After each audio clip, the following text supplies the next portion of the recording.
Tonight from Bethel Park, the Mount Lebanon Blue Devils make that long 3.5-mile trek to take on their rivals, the Bethel Park Blackhawks, in Week 1 action. It's the Steel City High School Football Showcase, South Hill style.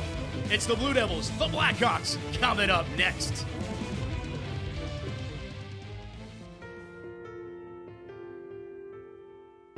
Most individuals, when they have an injury, they want to get back immediately, whether that is getting back to work or getting back to sport or getting to their next yoga workout. We really want to give them pain-free function and mobility as best we can for the extent of their lives, so they can be active, so they can enjoy being with their loved ones.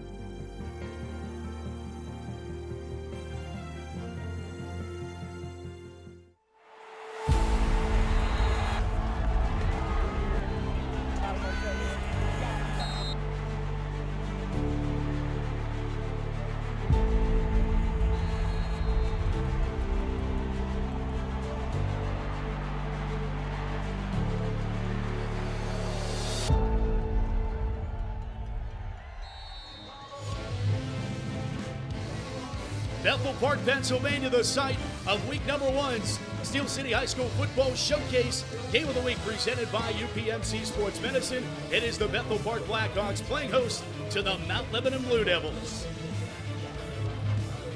Hi, everybody, and welcome inside the broadcast booth. I am Matt Forga, back alongside the former Penn Stater and Pitt Panther, Johnny Patrician. Johnny, week number 1 of the WPIL season, and the word I think this week is new, because we're new on KDKA Plus. Welcome to the debut night of KDKA Plus and the first high school football broadcast on the new network, and we have 2 new coaches. And maybe the only thing that isn't new is the fact that both of these programs got wins last week. And Mount Lebanon, they're doing things, they got things done at home. Mike Collodi taking over for Bob Palco, who was a legendary coach.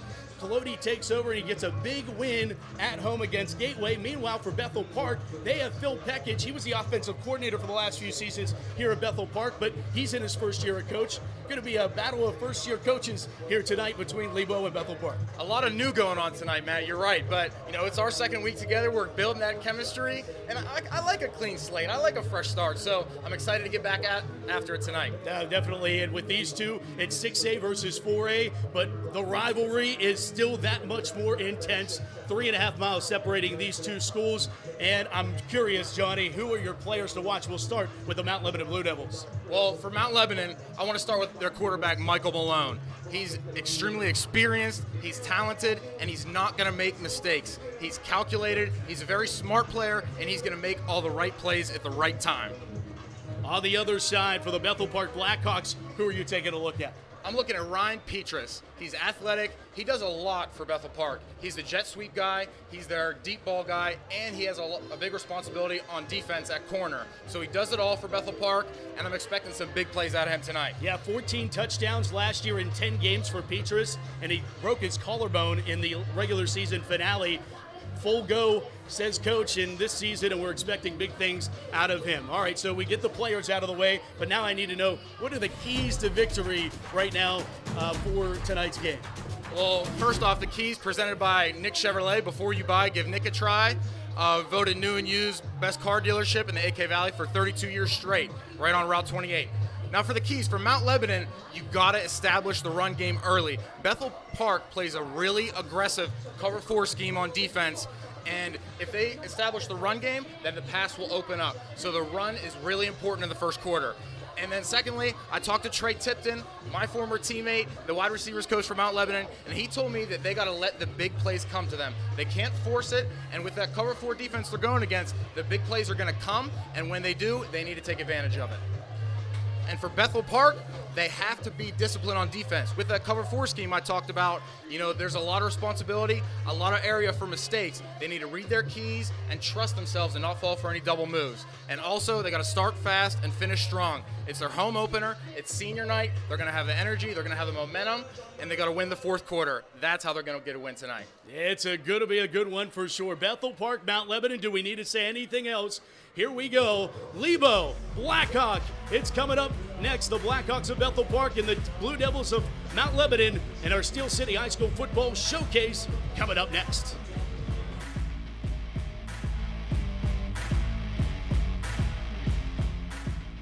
Around here in the fall, harvest moons, cool crisp evenings, and on Friday nights, legends come alive in Pittsburgh. WPIAL High School Football. Allegiant Community Federal Credit Union is a proud sponsor of the Steel City Game of the Week. Allegiant salutes the players, the fans, the cheerleaders, and the parents. Allegiant Community Federal Credit Union. 5 locations and a sponsor of this WPIAL High School Football broadcast.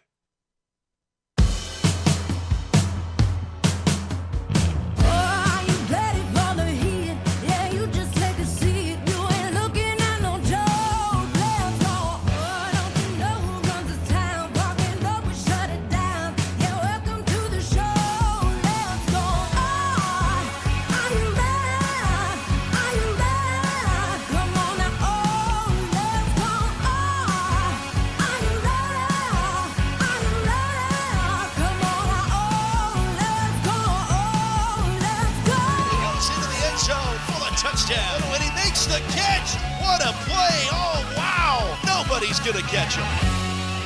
Put it all on the line, put it all on the line. I know it's a time. Oh, are you ready? Are you ready? Come on. Oh, let's go. Oh, let's go. It's the Steel City High School Football Showcase presented by UPMC Sports Medicine, Mount Lebanon, Bethel Park. And let's go down to the third member of our crew. It's Hannah Mears. Hannah.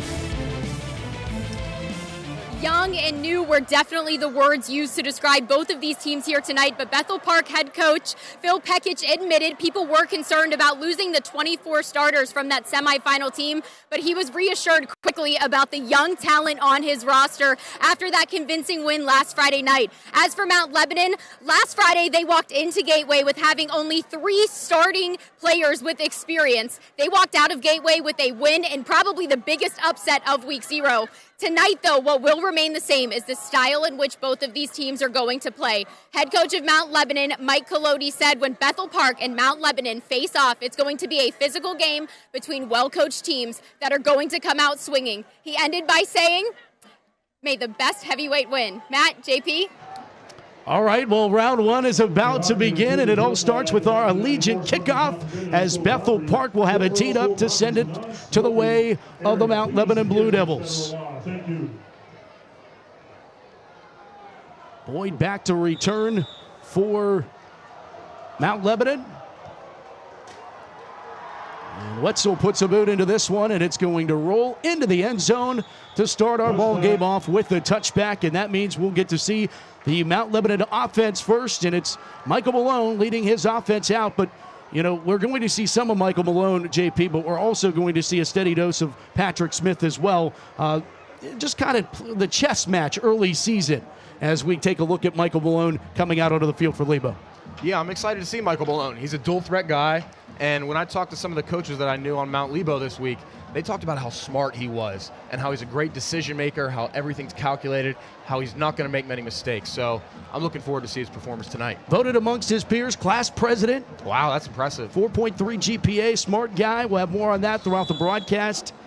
And he will line up operating things out of the shotgun. 4 wide receivers set for Mount Lebanon.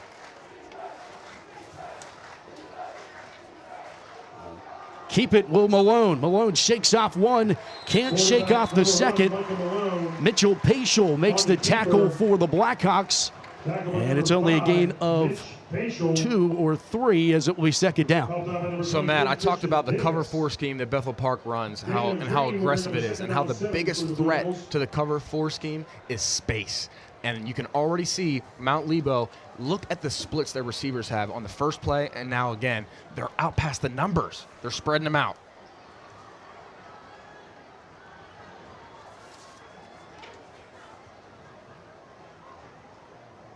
Handoff on second down. Fred Lasota gets the call for Lebo, and he goes into a whole host of black jerseys in on the stop for Bethel Park as Christian Davis, the 5'10 junior out of his linebacker position, makes the tackle. Take a look at Mount Lebanon's offense and their starting lineup. We talked about Malone. Didn't play last year. That's the Bethel Park offensive side of the ball. We want to go on the other side. You're just getting an early look at it. That's okay. There's Lebo's offense. Fred Lesotho just got the carry. Connor Young anchoring the offensive line. Play action. Malone going to let it fly. Down the near numbers and just too much shot. It overcooked it. Incomplete. Trying to find Noah Shirelli down the near sideline. Shirelli from Switzerland on this Mount Lebanon team. Moved here his freshman year. Actually did play a little bit overseas. Mike Collodi did say it. Here's the starting lineup for both sides of Bethel Park defense as well. And I hate to keep harping about the cover 4 scheme, but we ran it at Pitt, so I'm so familiar with it. But also, teams are going to take shots, and you're going to see that early and often from Mount Lebo, and that's what they did right there. Punt unit is away. A little bit of contact there, punter and gunner, and there is a flag down as Ben McCauley did hit his wallet. The flag is out, so we're going to have to check this. I don't think this is going to be the personal foul type, JP, but I think that it's going to be running into the kicker. Well, it's a big difference between the two. One's a first down in this case, and one's not. Well, it is. It's going to be a first down anyway because it was 4th down and 4. So the 5-yard penalty. Silly mistake by me. More of a silly mistake on the Bethel Park special teams because they just gave Mount Lebanon a fresh set of downs to keep this opening drive of the ball game going. Talking about Mike Collodi taking over 8 years at Elizabeth Forward, did a great job with that program, really put that program on the map. And he's the 5th Mount Lebanon football coach in the last 50 years taking over at Lebo. Malone, and now flags on the near side, and it's a false start penalty on the Blue Devils. And for how clean week 0 was between Blackhawk and Beaver Falls, we've already had 2 hankies thrown here in this opening drive. You know, it's senior night. It's the home opener for Bethel Park. You know, maybe there's some nerves going on tonight. Be first down at 15, back of the 26-yard line for Malone.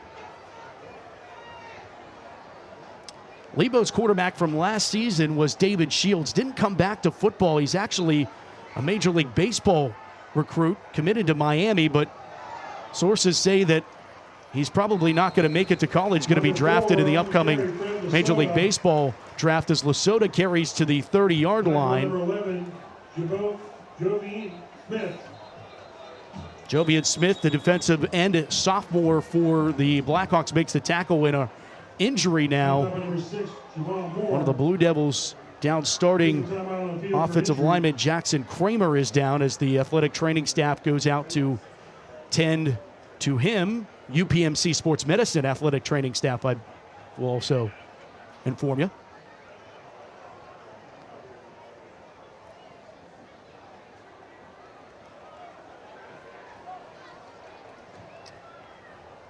And as they tend to the injured Blue Devil, we'll step aside as well. 9:31 to play on our opening quarter. Lebo's first touch of the football, and the drive will continue when we come back to the Steel City High School Football Showcase presented by UPMC Sports Medicine. I started working out with my dad when I was 12 years old. He said, "While everybody else is sleeping, you up working. It's gonna pay off for you." Biggest decisions I ever had to make my junior year. I had my daughter at the time, so, I'm like, I gotta provide. I had the opportunity to leave early. I had to make a decision. Was I gonna leave or was I gonna come back to college for an extra year? I'm about to cry talking about this shit. Once I made that decision to come back, my mindset wasn't just to be good, it was to be great. Sure, I'll be there at 5 a.m. I can binge one more episode. Let's face it, you don't always set yourself up for success. 5 more minutes.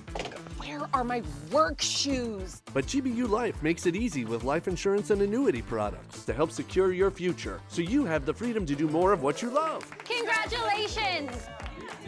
Retiring early must be nice. What are you going to do first? I think I'll sleep in. Secure your future today. Visit gbu.org. Why call 2 men in a truck? If you're like Joe, you need to move your business without moving a single meeting. The word stop isn't in your vocabulary. You want it handled with no hitches, no glitches, and no sweat. That's why you call Two Men in a Truck. Two Men in a Truck. Panera's You Pick Two means when part of you wants crispy, crunchy, fresh, and part of you wants melty, smoky, peppery.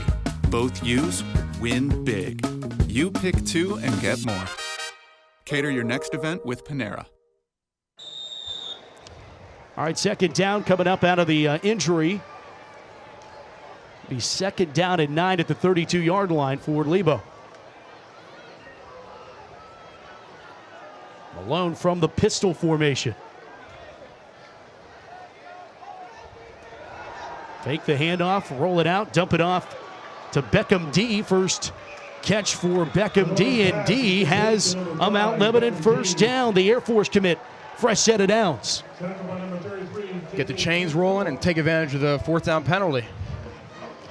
You know, Matt, I got to elaborate a little bit, I guess. It was brought to my attention during the break. I got a text from my mother asking me what cover 4 is. So I'm going to believe that most of the viewers don't know what that is. So when I get a second here, I'll explain it in layman's terms. All right. For all the moms out there. I appreciate you, Mom, checking me. They're going to hand it off on first down and 10 and carry for Fred Lasota. Lasota on the carry. And Mike Colodi waxed poetic on Lasota, saying he's the unsung hero. A lot of people want to talk about Malone, want to talk about Patrick Smith and all that he can do, but Lasota is just that reliable guy, and I'm sure in the teams you've played on, there's that guy. Might not always get the press, but certainly is the consistent one. Yeah, there's always a few guys like that on a team, you know, and they can't be appreciated enough. They're the rock, they're leaders, they're always, you know, even keel, never get too high, never get too low. One of the captains of this Mount Lebanon team. They motion out Lasota, and keeping is Malone, and Malone has another Mount Lebanon first down before he's finally pulled down. Paschal will do the honors there, but not before a Mount Lebanon Blue Devil first down and in to Bethel Park territory at the 49-yard line. So to briefly answer my mother's question, Matt, cover 4 basically in layman's terms is it's meant to stop the run. And the corners are basically manned up on number 1, and the safeties are basically manned up on number 2, the second receiver in, and they basically have him anywhere past 5 yards. There you go. The more you know. Malone rolling here to the near side. Will throw near side, and that is incomplete. Skimmed short, and almost lucky it was because Shirelli had been cut off, and it will be incomplete. Second down for the Blue Devils, and almost one of those the offensive coordinator got to be happy that you did underthrow that one. Yeah, because plays like that always have a chance to, you know, get tipped, interception. Bad things can happen from that. But they'll live to see another coverage. Petrus, our player to watch of the game, you know, he does a lot for Bethel Park on offense and defense, clearly. Second down and 10. There's going to be a pre-snap penalty that they allow this to continue. Actually, they might have gotten Bethel Park to jump, which is the reason why they let this play continue. One of the receivers came to the line of scrimmage right at the last minute. We might be able to see this on the replay. It's still going to be a legal motion on Lebo. You'll be able to plainly see, if we do have a replay of this, the receiver jumping early. Yeah, I think he was trying to change his alignment. You know, you have to communicate with the ref whether you're on the ball or off the ball. And I think at the last second he was trying to scooch up and move on the ball. Right there. Yeah, can't do that. No. Second down, 15. Now back in Lebo territory at the 47. Low snap from Malone, handled, pressure comes, and here they come all the way down. Finally, forward progress is stopped. And Randy Berger, the junior, loses 7 on the sack. That's big. Gets momentum for the defense. You always want to get off the field on the first drive of the game.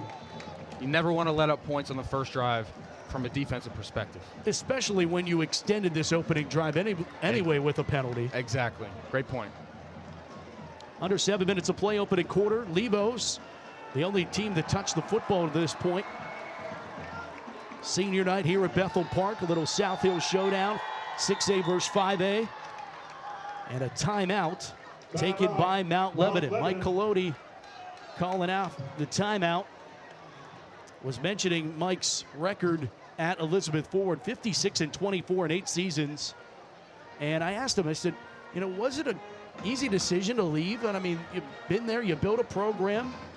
And he said it wasn't a slam dunk.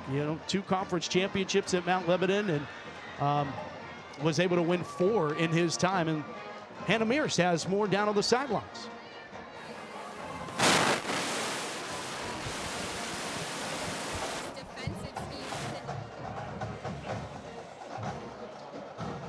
I like the flow we have.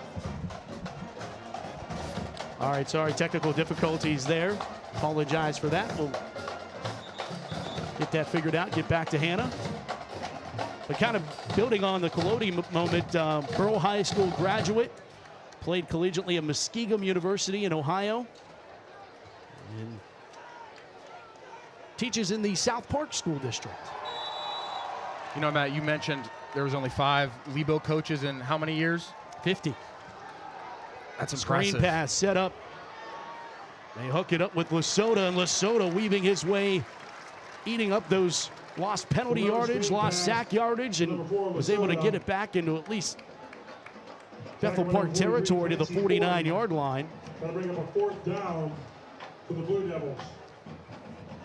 Great play call there to get some positive yards. Safe play call. They didn't want to take a shot too far down the field. I like it. For Bethel Park.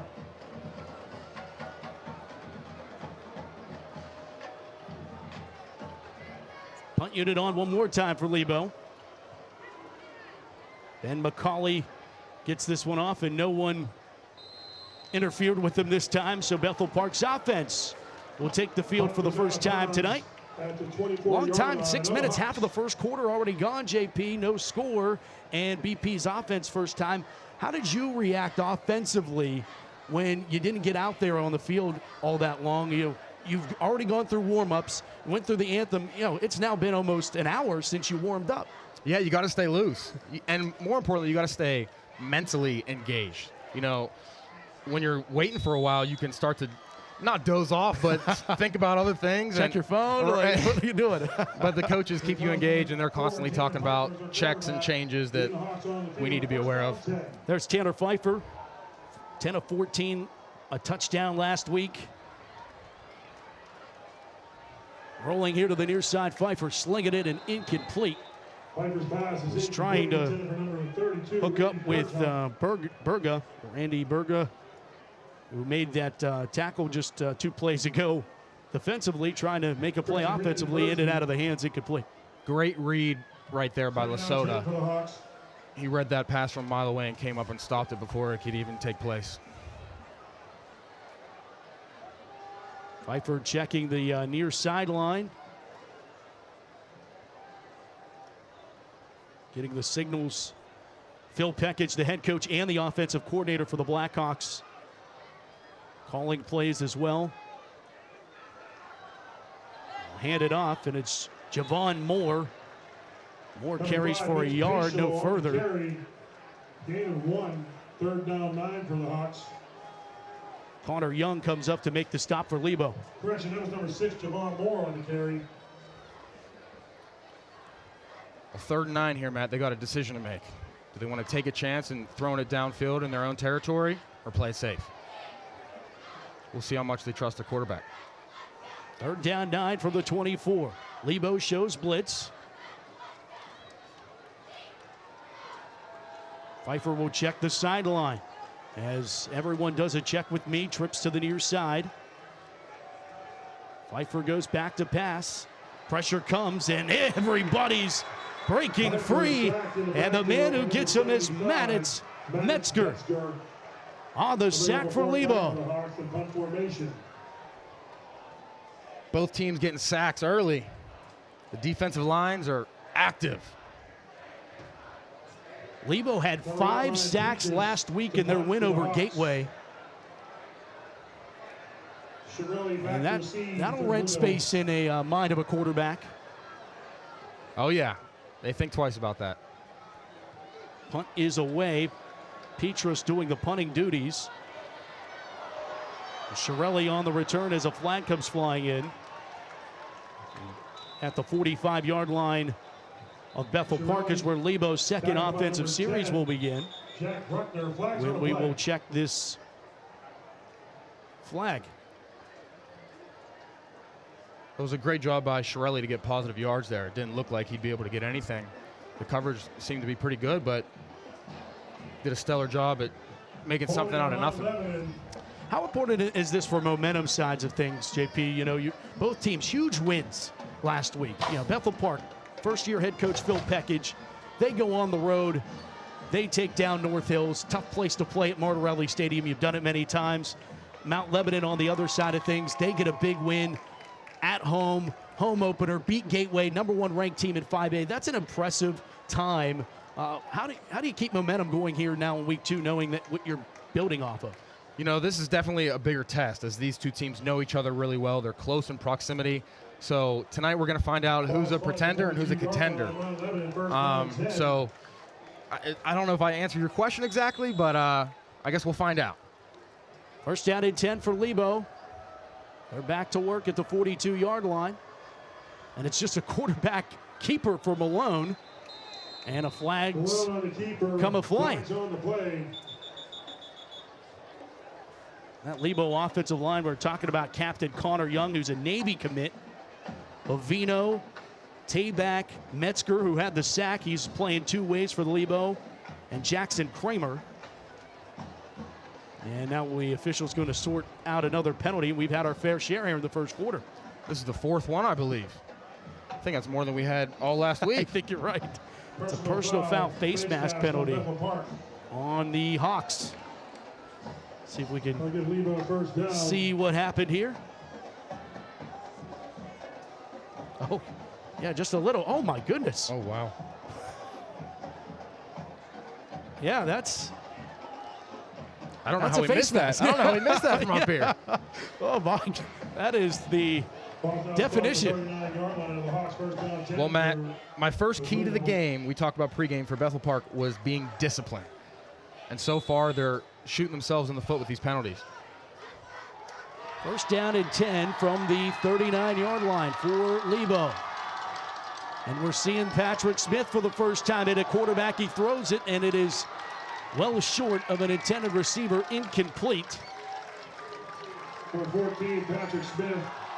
Jenkins, the intended, Timothy Jenkins, the intended receiver for Lebo. And our first look at 14, he's just a sophomore, but boy, when you talk to the Mount Lebanon coaching staff about him, they are excited about number 14. Yeah, they are really excited. And, you know, Malone's great.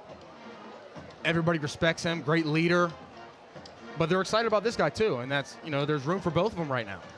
So they both can do different things. And I'm interested to see in what situations they use each one. Oh, and it will be Smith staying in, rolling to his right.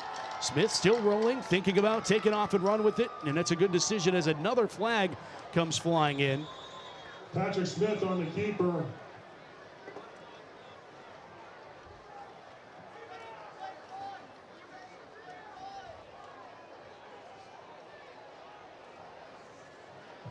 Tackle number 68, Ollie Madar. Check the flag, and looks like it's going against Bethel Park, and they're starting to help the Lebo offense here move courtesy of penalties.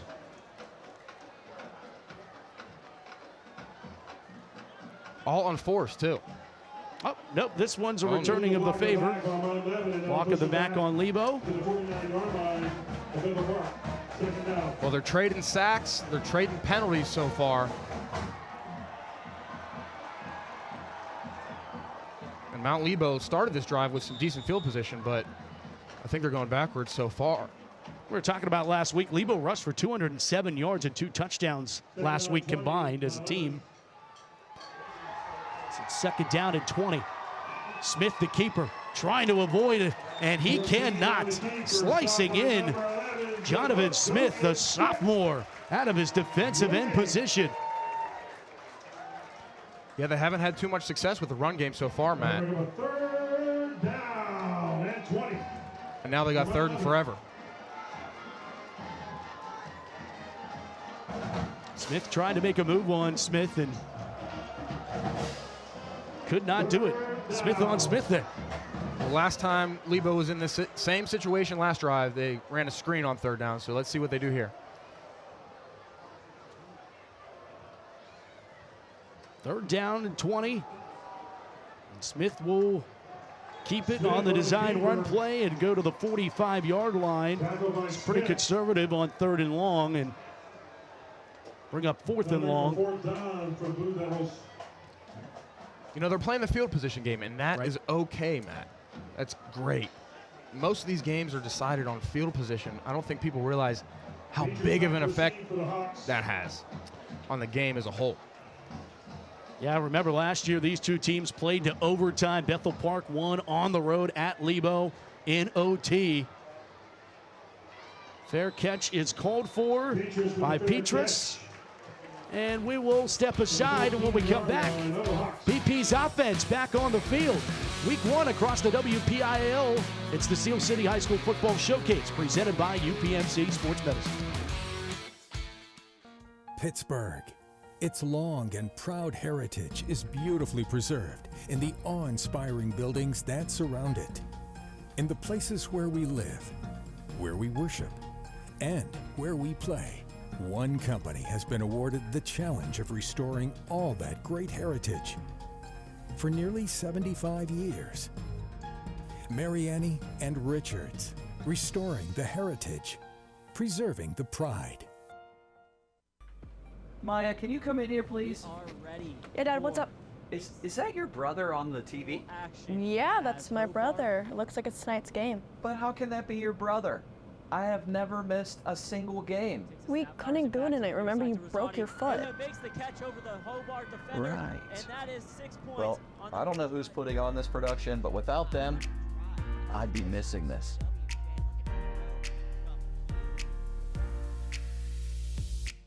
Fall is in the air at Pittsburgh's premier outdoor shopping, dining, and play destination, the Waterfront. Find fall weather gear at retailers like Old Navy, DSW, and Rally House. Dine at family-friendly restaurants like Primanti Brothers, Shorty's Tap and Taco, and more. Experience indoor playtime at Dave & Buster's, Urban Air, and more. Speaking of play, the Waterfront is a proud sponsor of this Steel City High School football broadcast and happy to support WPIAL football across our region. Visit us at waterfrontpgh.com for more information. It is senior night here at Bethel Park. No score between the crosstown rivals, Lebo and BP, as we are back after the 31-yard punt. Petrus gets it, and Young plants him down for a loss of 1 yard, and not a whole lot of open lanes. You were talking about lanes earlier. Defense is right now winning in the trenches so far, JP. Yeah, Petrus is their gadget guy. They want to get him the ball in as many different ways as they can, whether it's a handoff. This is Moore. Moore breaks free. Javon Moore down to the 35-yard line. The junior finds a lane. Just when we're saying not a lot of lanes, he finds one and takes it deep into Lebo territory for 52-yard pickup and a Bethel Park first down. 57-yard run for Bethel. Got the crowd back into it. That's how you get some momentum on senior night. First and 10 Blackhawks, and the dads and uncles that are holding the sticks, they're out of breath right now. They're not even set after they hand off the ball to Moore, and Moore is going to get one. Yeah, the sticks hadn't even made it down there. You know, that's just family helping out and running the sticks. Right. Uncle Billy's out of breath. Right, yeah. You know, it's still week 1 for them too, you know. Right. You only get one of these scrimmages nowadays. First game of the year for them. Pfeiffer Back to pass, on target for Petrus. Petrus has the first down as he ducks inside the 25-yard line. Brought down by Torsha, Marco Torsha for the Mount Lebanon Blue Devils, but another first down back-to-back for the Blackhawks.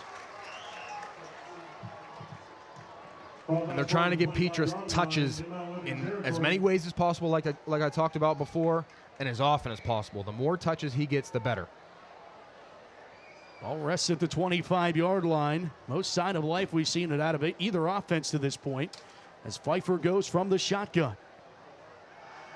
Pressured, throws over the middle. Got his man, but goes in and out of the hands. Clancy Ori.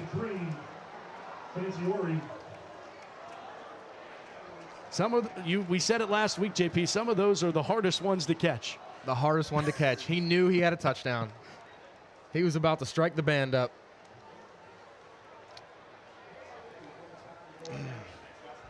Beautifully dialed up by Phil Pekic on that one, though. Perfect. I don't think he could have thrown a better ball, but, it happens to the best of us. They can still capitalize on this drive, though. Second down and 10. Pistol this time. Pfeiffer going to swing it out. Hook it up with Dennison. And Dennison doesn't have a whole lot of room to go as he's down at the 25-yard line. Beckham D on the scene for Lebo. Tackle number 5, Beckham D.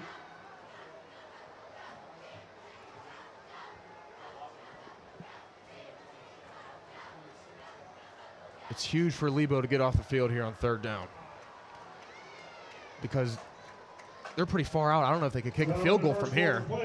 Oh, that's going to take us to the end of the first. So they'll have to come back in the second with the third down. Bethel Park, Mount Lebanon. 1 quarter in the books of this heavyweight fight. Come back with us for round number 2. Bethel Park and Lebo on the Steel City High School Football Showcase, presented by UPMC Sports Medicine. Are you an aspiring entrepreneur, a dreamer with a passion for success? With Koza Law Group, your journey starts now. Whether you're dreaming of a small startup or envisioning a global empire, we're here to guide you every step of the way. Starting a business shouldn't be scary.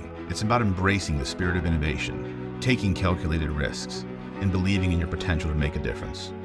We are more than just legal advisors. We are redefining legal services. Contact us today to experience the Koza Law difference. Here at Loway, we have a pretty vast array of customizable promotional products, from pens, signs, mugs, water bottles, really anything you can think of. Some of the main services we provide here are screen printing, embroidery, and promotional products. What really sets us apart from our competitors is our on-staff design crew and our customer service. We can really help take your branding and marketing to a new level. The main thing you can expect from us here at Loway is quick turnaround times and a really high quality product. Hi, this is Mark Baer from Bud Bear Collision Center. We are the only Subaru certified collision center in Washington County that is also a Subaru retailer. If you hear that crunch, remember, bring it to Bud Bear and we're going to make it look new again. We are the only Subaru retailer within 20 miles of Washington that can take care of you from A to Z. Whether you need mechanical work, tires, body work, whatever it may be, we take care of you, and remember, we are certified. Find out more on our website, budbear.subaru.com. Most individuals, when they have an injury, they want to get back immediately, whether that is getting back to work or getting back to sport or getting to their next yoga workout. We really want to give them pain-free function and mobility as best we can for the extent of their lives, so they can be active, so they can enjoy being with their loved ones.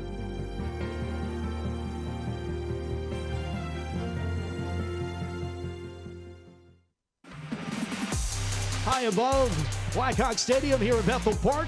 No score after 1 quarter. Back alongside Johnny Patrician. I'm Matt Fargo. Down to the sidelines is Hannah Mears.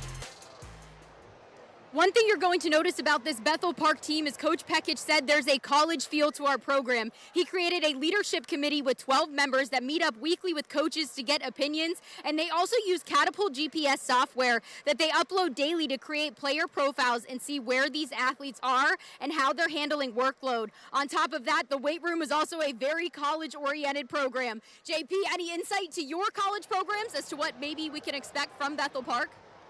Wow, I love to hear that. I'm That's impressed. awesome. I didn't know high schools did that. Wow, that's great intel, Hannah. And also, I love the leadership council. We had one at Penn State and at Pitt, so that's a must-have. 3rd down and 11 from the 26. Pfeiffer delivers on target to Petrus. And he's just shy of a first down at the 17-yard line. Yeah, I mean, you're talking about Phil Peckich. He played at Pitt and then went on and finished his career at Robert Morris, but he's a 4-year starter at Montour. And he was one of the greats at Montour, went to the WPIO championship his sophomore season. So he knows. Yeah, he knows what it takes. He knows football. 4th down. Pitch right. They go to Dennison, and Dennison does not get to the sticks. A 4th down denial by Mount Lebanon's defense. This is the defense, JP, that held Gateway, which has, that Brad Birch, that crazy offense. They only scored in the 4th quarter last week. Lebo's out here gunning. What an answer and response by the Mount Lebo defense with the bend but not break mentality. They let up a 52-yard run, but then get a 4th down stop. Great way to follow it up and get your offense back on the field. Lebo back to work offensively. We just cracked the can on this 2nd quarter, 10 seconds in.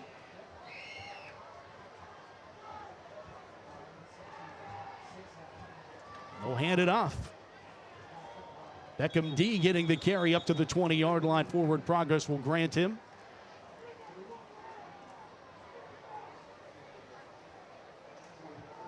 Number 6, James Reed on the carry.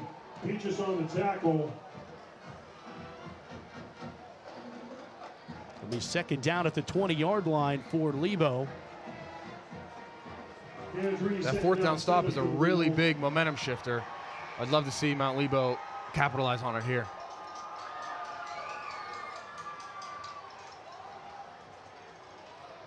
Handed off to the fullback, and it's D.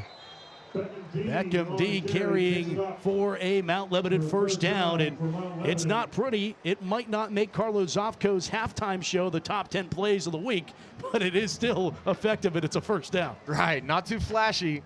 I think Pee Wee football team's got that play in it, but it works. I think every team has that play in their playbook, but I don't know how often it's used. I'd love to see a little fullback dive. From the 28-yard line, fresh set of downs. It's James Green, the junior, gets the carry, and he goes across the 35 to the 36-yard line. Tackled by number 32, Randy Burgee. Burgee gets the tackle for Bethel Park. 2nd down 2 for the Blue Devils. It'll be 2nd down and 2 at the 36.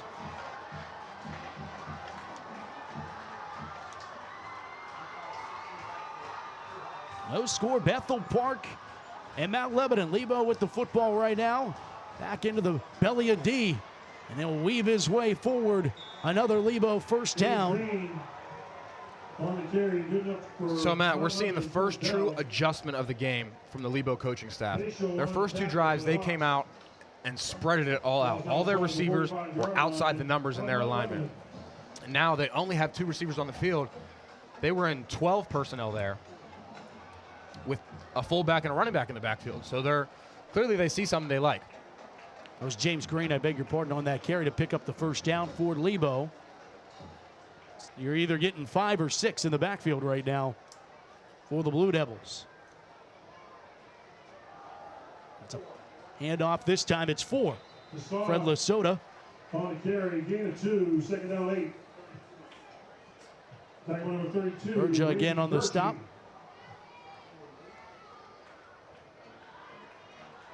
Kahanu Ola Kueva, my first time saying him today. 33 in your program for Bethel Park. Coach, the PA announcer, everybody other than Kahanu Ola says KK. But told our Hannah Mears Kahanu Ola Kueva, so that's what we're working with. I'm going to have to practice that a few more times before I try. Kahanu Ola Kueva. Second down and 7 from the pistol. It's Lesota. Got the corner. Lesota inside. Bethel Park territory in the 40-yard line and out at the 38, where he was escorted out of bounds. Tackled by Ori. Give Ori the credit there for BP. Really impressive patience and vision there. By Lesota. His vision and patience just extended that run from a 5-yard run to a 15-yard run. Cueva again on the tackle. First down and 10 for Lebo from the 38. I formation this time. Fullback, it's D, Beckham D. And somebody's got him around the ankles and isn't able to get any more than the 2 yards he'll pick up, just shy of the 35. I don't think they've thrown the ball on this drive yet, Matt. You know, we were talking about Mike Colodi taking over, but didn't mention who he took over for. The legend Bob Palco, 4 years here at Mount Lebanon. Wins the state championship. And I think that one will be talked about forever in Mount Lebanon history. Yeah, he's a legend. No doubt about it. They go off the left side. It's Green. And Green with a head of steam is right at the sticks. It is a first down, Mount Lebanon. Inside the 30-yard line. Yeah, that year Mount Lebanon won the state championship. Bob Palco won the NFL's High School Coach of the Year award. Now Bob at Happy Valley. He's up at Penn State as their high school football recruiting coordinator. And living up in Happy Valley, I talked to him this week. I just said, what do you think? You know, these two teams, you've coached against them. Obviously, you coached for Lebo. What do you think? I'll say what he had to say after this play. As they give it off to Lesota, who picks his way inside the 25 to the 24-yard line. JP, he said, root for the winner. I like that. I think that's pretty fair. But he also went on to say that he's really excited that 2 young guys are the head coaches of 2 prestigious programs. He said he wants to see more of that. It's pretty cool seeing one of the older guys saying that about the younger guys, but we're kind of seeing that throughout the WPIL, even at your alma mater. You're right. There's a shift going on. You know, it's the old, traditional, well-known coaches from over the years are moving on a little bit. Terry Totten, Bob Palco. Handoff off the left side. It's Lesota finding his way to the sticks. Another fresh set of downs for the Blue Devils. Jack Bruckner. Plays good enough for Lebo, first down. Slow and steady wins the race. And they're taking up the whole quarter on this drive here, Matt. Palco was 32-14 at Lebo. He was finished his career. Whether or not it's finished or not, who knows, but 249 at 87. And I asked him, do you miss it yet? And he said, not yet, because he's still around football. Right. So I'm sure he's enjoying his experience up there. It's a great place. Green gets the carry. Just trying to pick his way forward. It is that slow and steady ground and pound. And yeah, you see 2 young guys, but you see what the old guys used to run here. Is this used to be that, 3-4 yards in a cloud of dust type offense. Second down 6 for the Blue Devils. Yeah, it's the Central Catholic type offense. And you saw what they switched it up to last week. Yeah. Wayner throwing the ball all over the yard. Second down 6 from the 13-yard line. Malone from the pistol. Turn around and hand it off to Green. Green bouncing off of would-be tacklers. And he's just shy of a first down. Number 23, Davis. Christian Davis makes the tackle out of the linebacker position. Take another look at it coming into your living room. That's a nice stick right there. They're getting physical out there, Matt. I like the Bethel Park new helmets. Got the kind of the Oregon look to them with the wings. Okay, I can see it. Fullback carry, helmets flying. Speaking of helmets. Beckham D on the carry. As D picks should have a first down for Lebo. I mean, JP, there's methodical drives, and then there's what we're watching right now. This is old school, and nothing too flashy about this drive, but Bethel Park is getting pushed right back into the shadow of their own goalpost right now.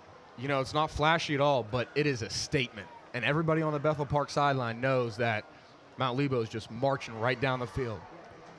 And these next few plays here are going to have a big outcome in the game, because if the game goes on the same theme that it has right now, it's going to be a low-scoring, one-possession game.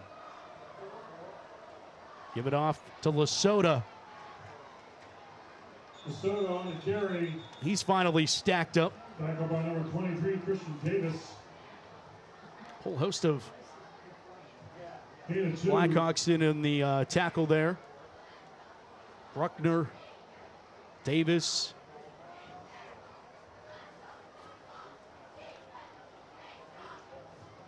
Second down. Howyer-Lack all in on that tackle. Second down goal. Coming up on the 3-minute mark of this first half. They hand it off the left side. Lasota is into the end zone. Touchdown, Mount Lebanon. Mount Lebanon touchdown for Lasota. Lasota punches it in from 3 away. There is a flag down.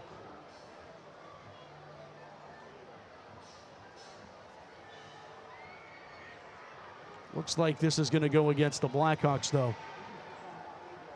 What a physical drive, Matt. I don't think they threw the ball once. That is impressive. That is a physical statement.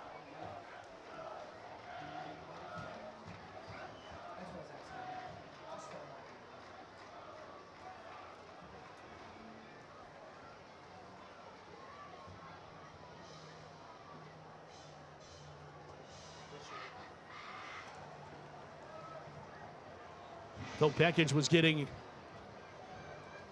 an explanation from the officials.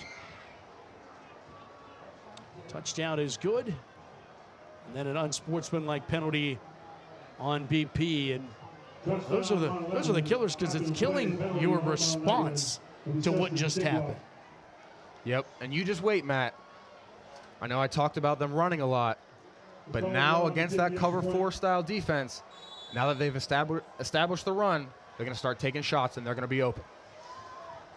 Extra point is no good. McCauley goes left. So Mount Lebanon gets on the board first. 6-0. They lead Bethel Park. Cheerleaders are happy about it. Come back with us. See if BP can respond. Back on the Steel City Showcase after this. When you step through that door, looks or good. Shake their hands, will you be prepared? Thank you, guys. When you stand up for a client or walk into that meeting, will you be ready? Ready to prove to them that you deserve to be there. When you come to Washington and Jefferson, you will be. That's a Mike Oste.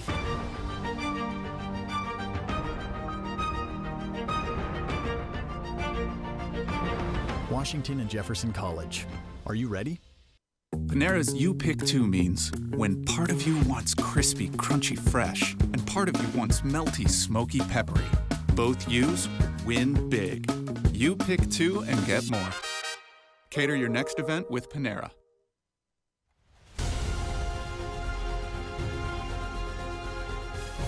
Looking to escape a dead-end job? We can help. Apply at 2 Men in a Truck today for a good job that can become a great career. Around here in the fall, harvest moons, cool, crisp evenings, and on Friday nights, legends come alive in Pittsburgh. WPIAL High School Football. Allegiant Community Federal Credit Union is a proud sponsor of the Steel City Game of the Week. Allegiant salutes the players, the fans, the cheerleaders, and the parents. Allegiant Community Federal Credit Union. 5 locations and a sponsor of this WPIAL High School Football broadcast. Back high above the Bethel Park School District. Welcome back as Blue Devils break the deadlock here in the second with a 15-play, 84-yard drive that takes 9 minutes and 42 seconds off the clock, JP. That's hard to do. I'm going to play a game with you, all right? And it's starting tonight. I'm going to put that up as the longest drive we're going to see all year. Very possible. Likely. I think it's very likely, actually. I mean, almost a full quarter of football. Yep. Impressive.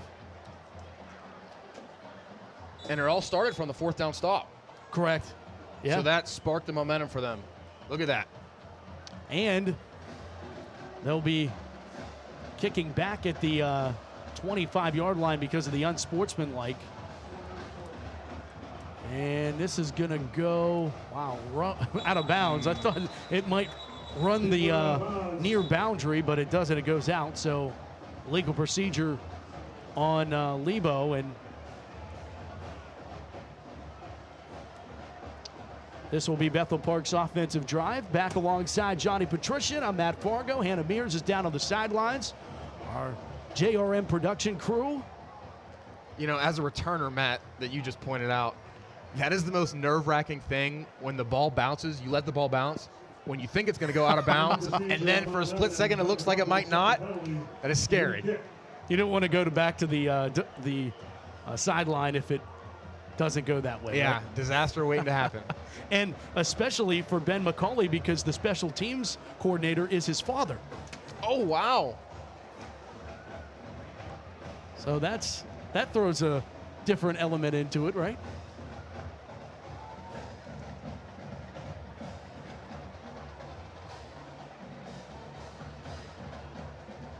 His dad actually kicked at Lebo.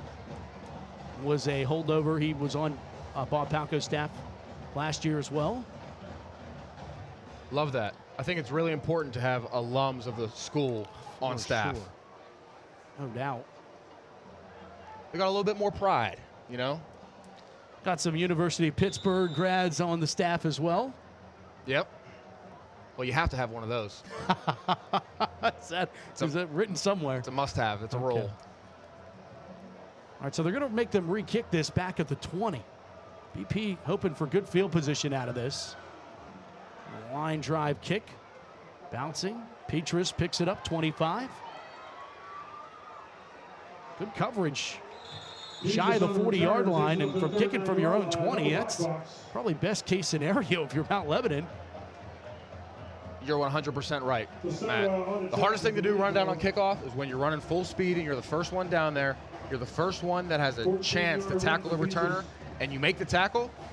Usually you do your job if you just slow them down. Oh, you were talking about the relationship for the Mount Lebanon program. How about last night, Coach Collodi unveiled his buddy program. See some pictures from it here. Each varsity player teaming up with a youth player in the Mount Lebanon Youth Football Association. So every varsity player gets a youth player. Pretty cool. The mentorship program designed to benefit Mount Lebanon football from top to bottom. Love that. Absolutely love that. And that's what's so special about high school football is that most of these guys have been playing together since Pee-wees, and they move the way up, you know? And that's just goes to speak again about the culture that they have here. And, like, I remember growing up and played youth football, and, like, all you wanted to do was be them. Be a varsity high school football player. You're revered at the youth football level like a pro athlete. You're 100% right. This penalty is back to the 29-yard line. That's where my football career ended, by the way. Youth football didn't go any further than that. I went right to the broadcast booth. They said free food in the broadcast booth, and I was there. Well, you're doing a great job. It's working out for you. Well, you can hang out with us on Friday nights. Your playing days are far from over. Play action. And now they hand it off. Off the right side, it's Moore trying to get to the corner, and Lebo has this one all stuffed up. Noah Shirelli coming in from his corner spot. And Ezra Heidenreich also on the tackle for Lebo. You know, it wouldn't surprise me, Matt, if when you went to your first football practice and they just heard you speak and they heard your voice and they were like, no, just go to the booth. You got the voice for it. I'll tell you right now, I didn't have that then. Your voice is magical. Screen pass set up to Moore. Juking and jiving, flag is down. Moore About 2 yards shy of the sticks.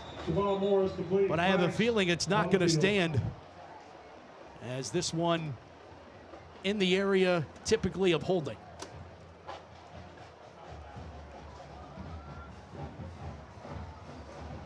We'll confirm with the Zebras. That's a drive killer, if so. Legal man downfield. So it was a penalty on Bethel Park, but it wasn't a holding call. So that can happen pretty often on screenplays like that. Offensive lineman tries to get a little head start, get downfield before the running back catches the ball, and then that's the result.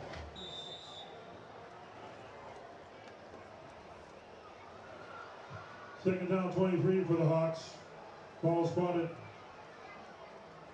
26-yard line for Bethel Park. Second down and 23. Pfeiffer giving it off to Moore, and nothing is doing. Moore gets to the 25, and it's going to lose a yard. How about Lebo flying around to the football right now defensively, plugging everything up. Yeah, they're putting a clinic on defensively, Matt, especially on first and second down. They're getting ahead of the sticks so that Bethel Park has a hard decision to make on third down. Lebo took the timeout because they're going to hang on to this time. So we're going to take a timeout as well. Minute 27, we'll be back.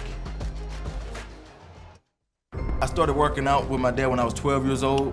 He said, "While everybody else is sleeping, you up working. It's gonna pay off for you."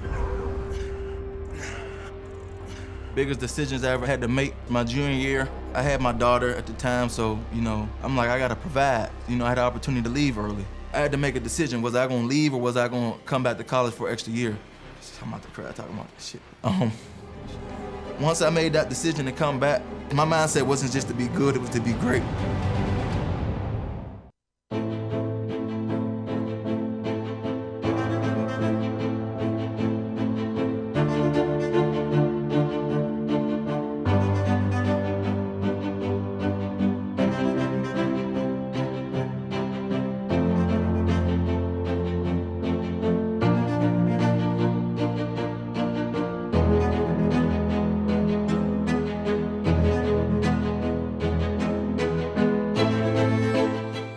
My name is Loretta, and this is Special Olympics Pennsylvania. Special Olympics Pennsylvania is competition. Special Olympics Pennsylvania is leadership. Special Olympics Pennsylvania is life-changing. Special Olympics Pennsylvania is unified. Special Olympics Pennsylvania is inclusion.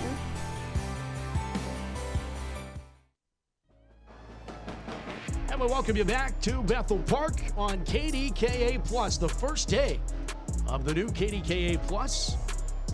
Alongside Johnny Patrician and Hannah Mears, Matt Fargo with you. Great crowd on hand here on Senior Night 2023. Congratulations. I love the idea of moving Senior Night up. Better weather. You're more than likely a better crowd than you would later in the year. And for coaches, you don't have to worry about the guys being somewhere they shouldn't be in a big game in the section normally. That's my 2 cents, JP. That's completed as Pfeiffer on the money to Petrus. Petrus across the 40-yard line, and now a timeout being taken by Mount Lebanon. It will be fourth down. We take a look at it on the replay. Sometimes in situations like that, when you're so far behind the sticks, the defense expects you to run further routes. But sometimes the best approach is just running a 5-yard hitch like they did there and then let them get yards after the catch. So the timeout by Mount Lebanon was an 18-yard pass and catch. Pfeiffer and Petrus. Matt, I think right now is a good time to give our weekly shout out to my guy, the official barber of the Steel City High School Football Showcase. Pittsburgh Dave, our barber, gets us right every week, looking fresh, looking good. Thank you, Dave. Go see Dave. Lined up. He's the best in the city. Pittsburgh Dave on Instagram, out by Ross Park Mall. Gets it done. Tell him we sent you. He's the man. Good person. Great person. Appreciate him. I mean, there's not much you can do with me, but, you know. Your cut looks great. It looks great, but, you know, the mug is what the mug is, you know. Some of us have faces for radio, JP. 4th down. Punt unit is on. I think you're selling yourself short. Thanks. Petrus going to roll this one. How about this punt by Petrus at the 5-yard line? That's where Lebo will have a long field to work with.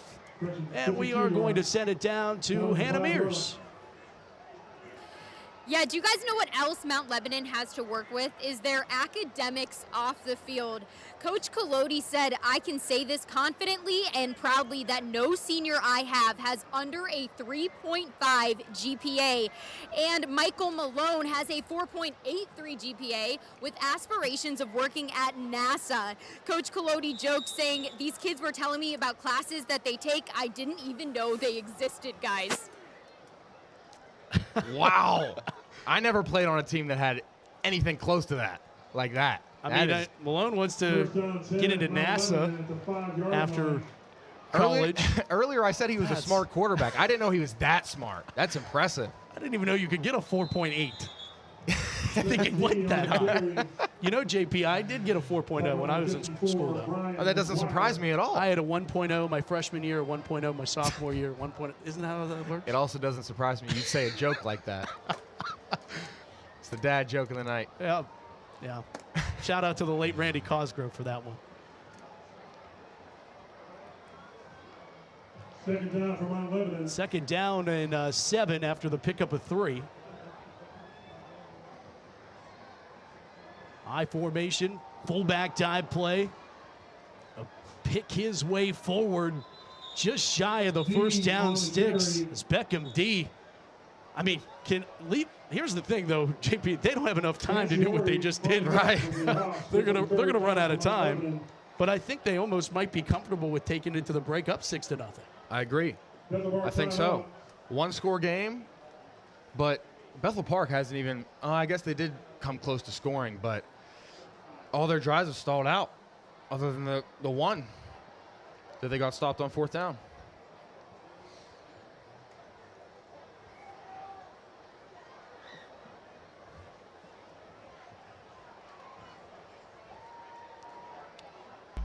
Beautiful look, our aerial coverage tonight, and a beautiful night for high school football. Postcard perfect, 76 degrees, little breeze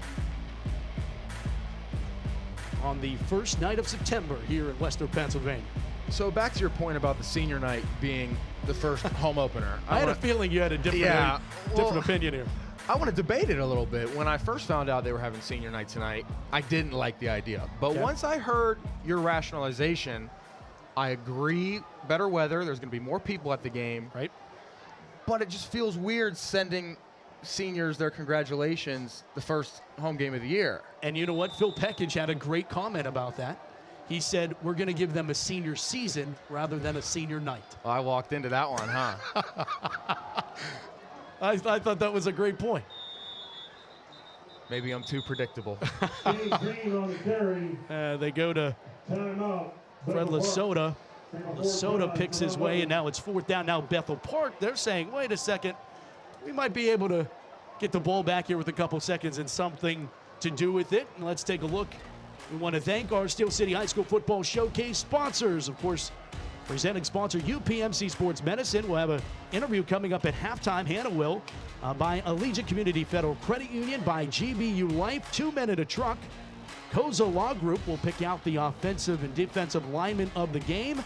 By the Special Olympics, Leeway Enterprises, by Bud Bear Collision Center, by La Roche University, by Mariani and Richards Incorporated, Washington and Jefferson College, the Waterfront, Ready, Panera Bread, Allegheny College, and of course our friends at JRM Video Production. Doing a great job tonight as always. 4th down We need more PIAA officials, by the way. You get a great shot at one of the officials there. PIAA trying to get younger. They're actually having a youth program where students 16 years or older can actually coach youth and junior varsity games, which I think is a great way to build up your ability. Petrus on the return here. Ryan Petrus weaving his way. Ryan Petrus is going to take this into the end zone for a touchdown. Ryan Petrus on the punt return. 49 yards. And the Hawks have tied this game with seconds to spare. Ryan Petrus with the 48-yard punt return for a touchdown. Here you see it again, JP. Yeah, I want to see that again. Let's go over that. That's a good play right there. Great athleticism by Petrus. All right, stop it right there. Now, on a punt return, the most effective way is to get lateral first, and then you cut it up sharp, and that's exactly what he did to split the punt coverage unit.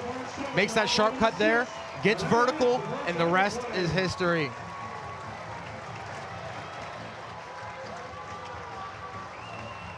The extra point, Bruckner put it through the poles, and now Bethel Park, they said there was no time left. I thought there was maybe a second left, but now let's go down to Bethel Park. They have the lead. Phil Peckage is with Hannah Mears. Coach, an electrifying way to end the half. It got this crowd exciting. How do you keep your offense's momentum when you come out in the second half? Yeah, I think we all knew that this was going to be a four-quarter game and no one was going to win it in the first half, but we deferred. We want to win the middle eight. We just won the first half of the middle eight there, so we're going to get this possession. We feel good. We feel like we've been self-inflicted on some things. Credit to them. Their guys are making some plays. They got some good players over there, but we feel confident. Defensively, they're looking to establish the run quite a bit. How do you prevent that from being what makes them successful to close out this game? Yeah, our defense is doing a good job. They're in some good spots. We're missing a couple tackles. Listen, they've played a great half. They've kept us in this offensively. We've been poor. We're going to be better here in the second half. Thanks so much, Coach. Good luck. Guys? Thanks, Hannah. Appreciate it. And that's Phil Peckage, Brian Diallo, the former Bethel Park head coach, and Phil Peckage, of course, taking over. But it is halftime, and Phil Peckage, Brian Diallo, and all Bethel Park is happy right now. They lead it 7-6 over Mount Lebanon. At the break, we'll come back. It's our Steel City High School Football Showcase halftime show with Hannah Mears on the back half of this break. Stick around with us right here on KDKA+. We raised $5,000! When you purchase life insurance and annuity products from GBU Life, you also have more opportunities to give back to your community. GBU matches donations you make up to $1,000 per member. I have GBU Life Insurance. Oh, wow. I have a GBU youth policy. Whoa. We've got GBU annuities.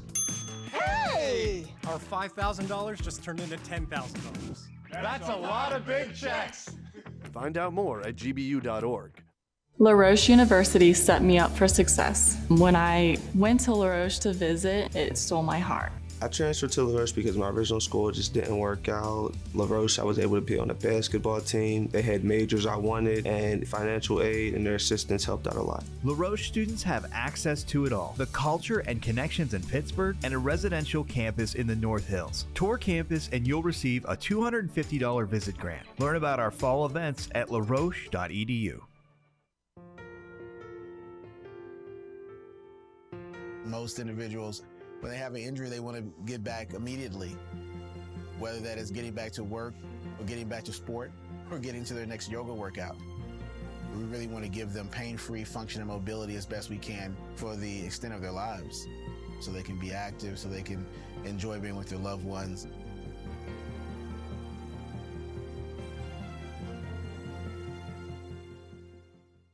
Here at Loway, we have a pretty vast array of customizable promotional products, from pens, signs, mugs, water bottles, really anything you can think of. Some of the main services we provide here are screen printing, embroidery, and promotional products. What really sets us apart from our competitors is our on-staff design crew and our customer service. We can really help take your branding and marketing to a new level. The main thing you can expect from us here at Loway is quick turnaround times and a really high quality product. Trout Plumbing is a registered and insured master plumber that services the South Hills. They offer a variety of services, including camera inspections and dye testing. Trout Plumbing also offers a veteran and senior citizen discount. When in doubt, call the Trout at 412-983-8106. Pittsburgh. Its long and proud heritage is beautifully preserved in the awe-inspiring buildings that surround it, in the places where we live, where we worship, and where we play. One company has been awarded the challenge of restoring all that great heritage for nearly 75 years. Mariani and Richards, restoring the heritage, preserving the pride.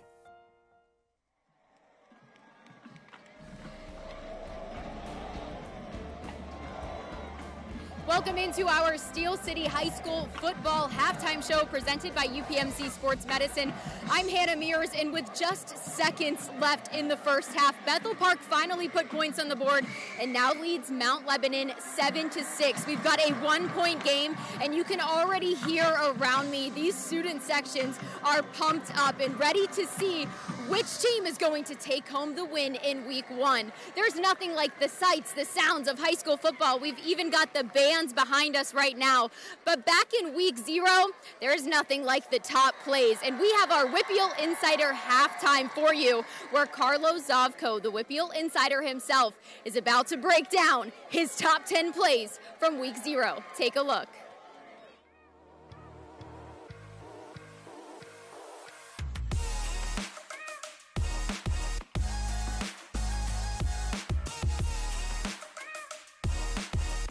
Welcome to Week 1 of the WPIAL Insider Show, presented by Franjo Construction. I am your host and WPIAL Insider, Carlos Zovko. This week, we have the top 10 plays from Week 0, and boy did our guys in Western PA show out with some exciting video. Starting it off at number 10, we have the big fella, Brady O'Hara from North Catholic. He goes up top for the Trojans and brings down a huge grab that results in a 75-yard touchdown. Chris Rizza gets his first win at North Catholic. Congrats to him. Coming in at number 9, Montour Jr. wide receiver Daniel Batch goes up top and over the Mars defender to bring down a huge 42-yard gain. The Spartans would go on to win in a close one. Keeping it rolling at number 8, we have Gateway senior quarterback Brad Birch running angry as he plows over the Mount Lebanon defender to get the score. Gateway would go on to lose, but Birch made the big play. At number 7, we have a huge play that changed the game for Apollo Ridge. Alex Worm grabs the blocked field goal and takes it to the house. The Vikings will go on to beat Leechburg 18-16 in this game-defining moment.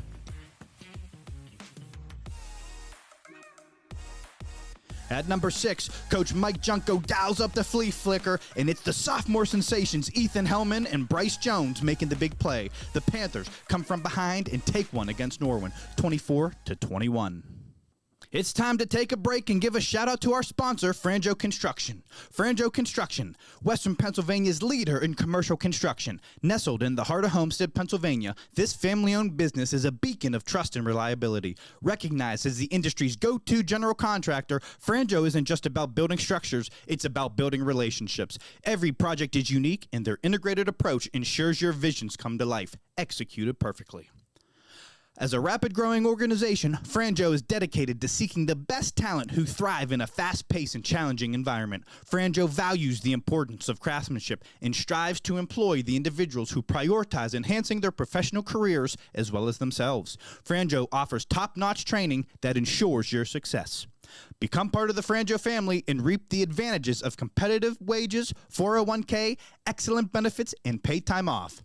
Franjo Construction, uniting our team and customers to build the future. Apply today. Back to the action at number 5, we go to Penn Hills. Come for Martell Palmer, taking the kickoff return for a touchdown. Stay for DeAndre Cochran, paving Palmer's way to the end zone. The Indians knock off Seneca Valley in a big Week 0 matchup. At number 4, Union got a big-time playmaker in Braylon Thomas. Leading the Scotties from a come-behind win, here's the go-ahead touchdown late in the fourth quarter. Then the icing on the cake just a few plays later as he seals the game with the interception. Scotties get the W. At number 3, this Big Mac defense is serious in Cannon McMillan. The Bigs hit stick as Penn Trafford is driving in the third quarter while the game is still tied at 0. 92 yards later, Jaden Baxter finds himself a home in the end zone. The Big Macs are for real this year. They beat Penn Trafford 14-0. At number 2, talk about going to a hostile environment. Central Valley finds the end zone to tie it up late in the fourth quarter. Head coach Mark Lyons didn't travel across state lines for an extended stay. He elects to go for 2, and Mason Dixon finds the goal line as Central Valley defends Western PA's honor and defeats Austintown Fitch in Ohio. And at number 1, the Plum community goes through a devastating tragedy, and the Mustang football team unites the community even more than it was. The first touchdown of the season goes from Sean Franzi to Darian Nelson. We'll continue to rally around Plum this year.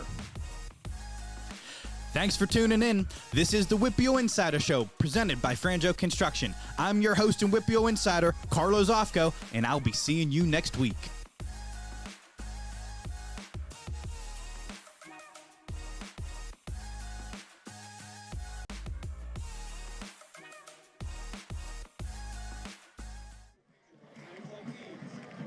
Thank you so much, Carlo. Again, that's our Whitfield Insider Halftime. Make sure you follow their social medias for the inside access to all things high school football in the Whitfield. They're phenomenal at providing information and will be joining us weekly at our Steel City High School Football Showcase halftime show presented by UPMC Sports Medicine. What you hear behind me right now is that Bethel Park band marching on the field. What you heard before that was the sounds of helmet-smashing high school football that we all know and love here in the WPIAL. Let's go ahead and relive some of those sights and sounds that took place in Week 0.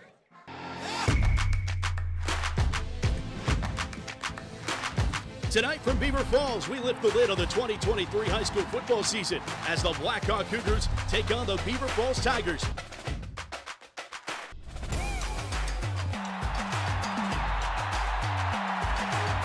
Aiden Wisner with this one teed up and our Steel City High School Football Showcase underway.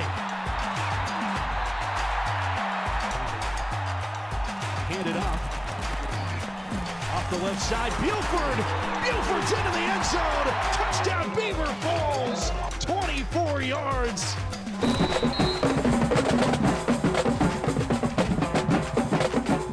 As Blackhawk back to work. Snap count. Finale goes rolling to the right side. Immediate pressure, and he's buried. Beaver Falls moves to 1-0. Blackhawk falls to 0-1. Hi, this is Mark Baer from Bud Bear Collision Center. We are the only Subaru certified collision center in Washington County that is also a Subaru retailer. If you hear that crunch, remember, bring it to Bud Bear and we're going to make it look new again. We are the only Subaru retailer within 20 miles of Washington that can take care of you from A to Z. Whether you need mechanical work, tires, body work, whatever it may be, we take care of you. And remember, we are certified. Find out more on our website, budbear.subaru.com. Good job. Excellent job. Okay? That was tough competition, but it was good competition. It shows you what we need to work on. You can't give up. Okay? And you never have. You've never made excuses. So we just get back in, we get in the trenches, we play 2 games tomorrow, and then we see what we end up with. Got it? Yes. All right. 1, 2, 3. GDKA! La Roche University set me up for success. When I went to La Roche to visit, it stole my heart. I transferred to La Roche because my original school just didn't work out. La Roche, I was able to be on the basketball team. They had majors I wanted, and financial aid and their assistance helped out a lot. La Roche students have access to it all: the culture and connections in Pittsburgh and a residential campus in the North Hills. Tour campus and you'll receive a $250 visit grant. Learn about our fall events at laroche.edu. This fall, D3 college football will be home to KDKA Plus as we showcase matchups from across the President's Athletic Conference, featuring Allegheny, Geneva, Washington, and Jefferson, and more. The season kicks off with Geneva facing Allegheny on September 9th at 1 p.m. only on KDKA Plus. September 1st, Pittsburgh CW becomes KDKA Plus. Local sports you won't see anywhere else. Plus, all of your favorite shows. Plus, KDKA TV News. Coming September 1st. Maya, can you come in here, please? Yeah, Dad, what's up? Is that your brother on the TV? Yeah, that's my brother. It looks like it's tonight's game. But how can that be your brother? I have never missed a single game. We couldn't go tonight. Remember, you broke your foot. Right. Well, I don't know who's putting on this production, but without them, I'd be missing this.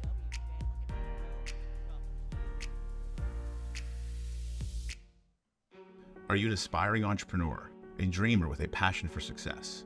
With Koza Law Group, your journey starts now. Whether you're dreaming of a small startup or envisioning a global empire, we're here to guide you every step of the way. Starting a business shouldn't be scary.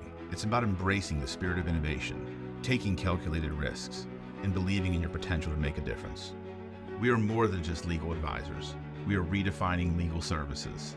Contact us today to experience the Koza Law difference. Welcome back, everyone, to our Steel City High School Football Showcase halftime show presented by UPMC Sports Medicine. And because of who our sponsor is, it's only appropriate to have Jessica Falvo, UPMC team leader and athletic trainer for Mount Lebanon, joining me at our halftime tonight. Jessica, please enlighten everybody what your role is on both sides when you hear team leader at UPMC and athletic trainer for Mount Lebanon. Explain your role to everybody.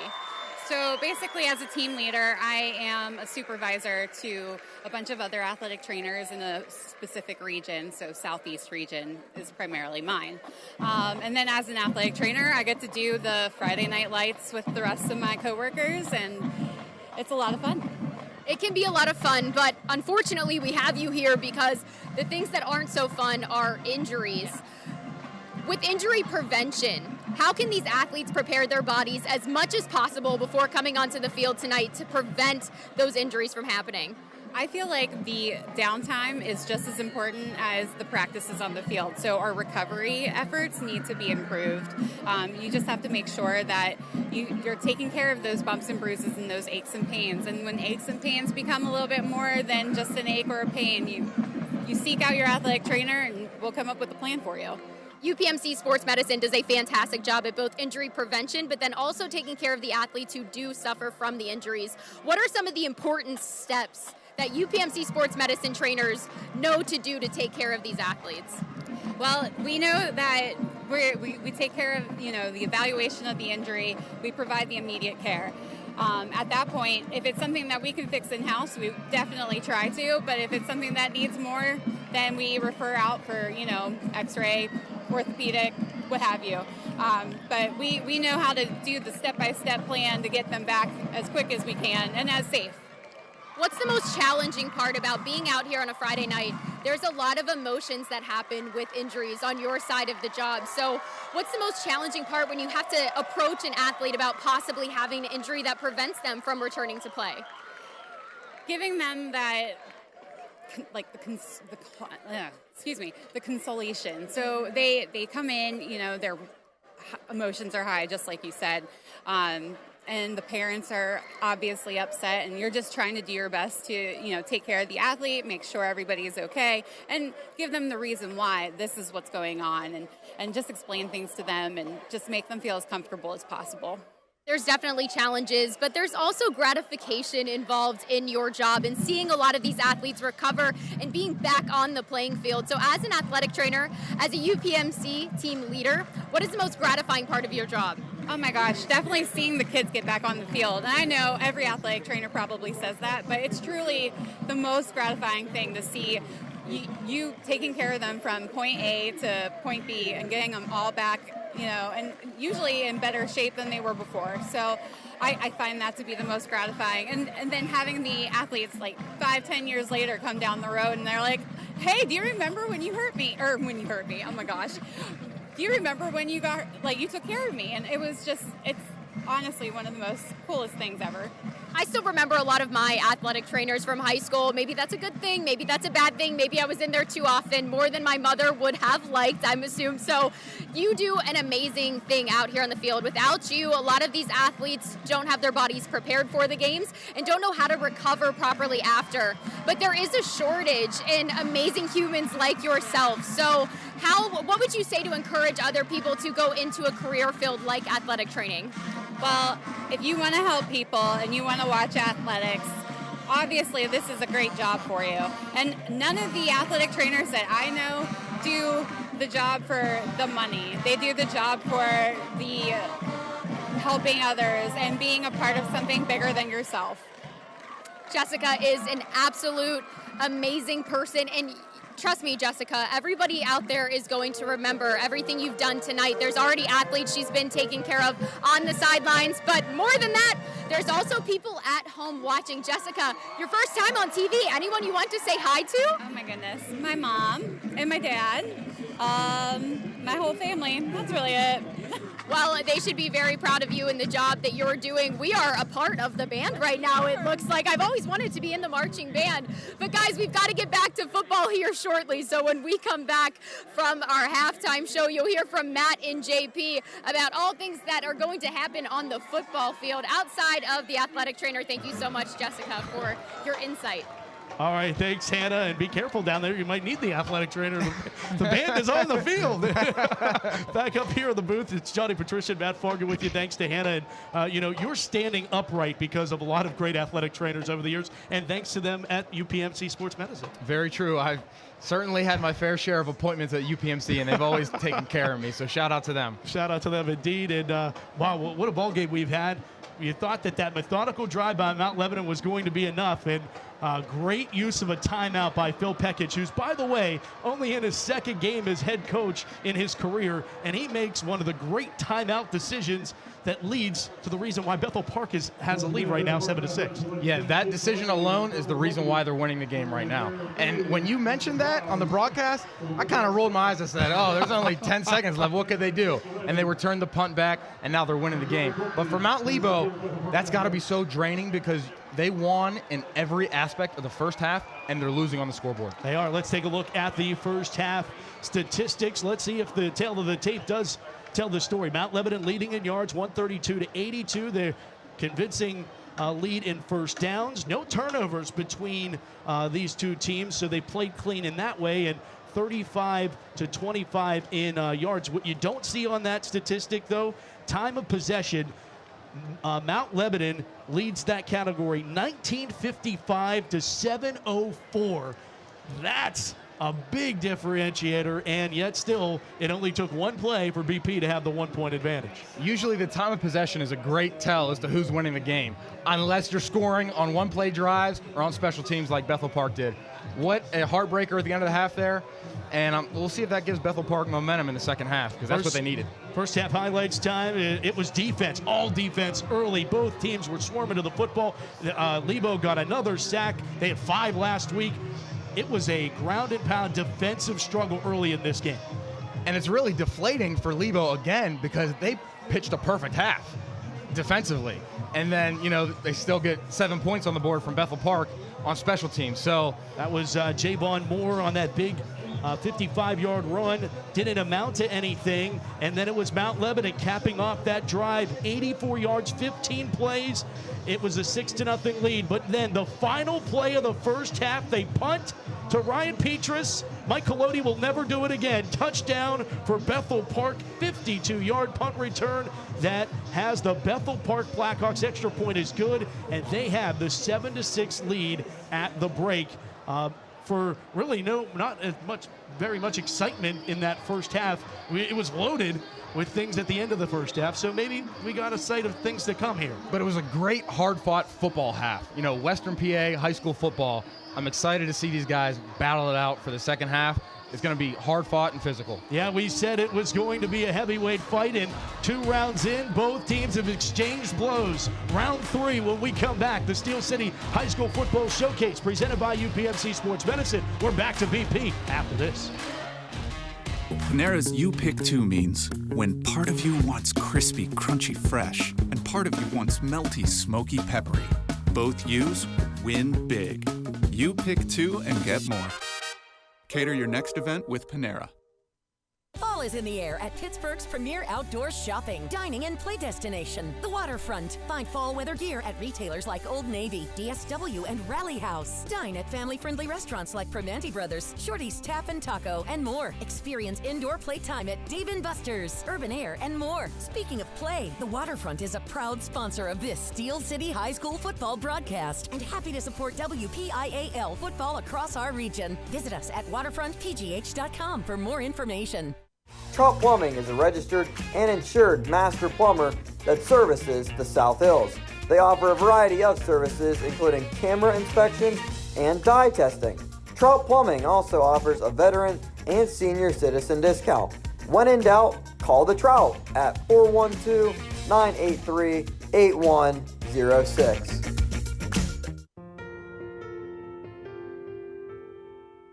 Most individuals, when they have an injury, they want to get back immediately, whether that is getting back to work or getting back to sport or getting to their next yoga workout.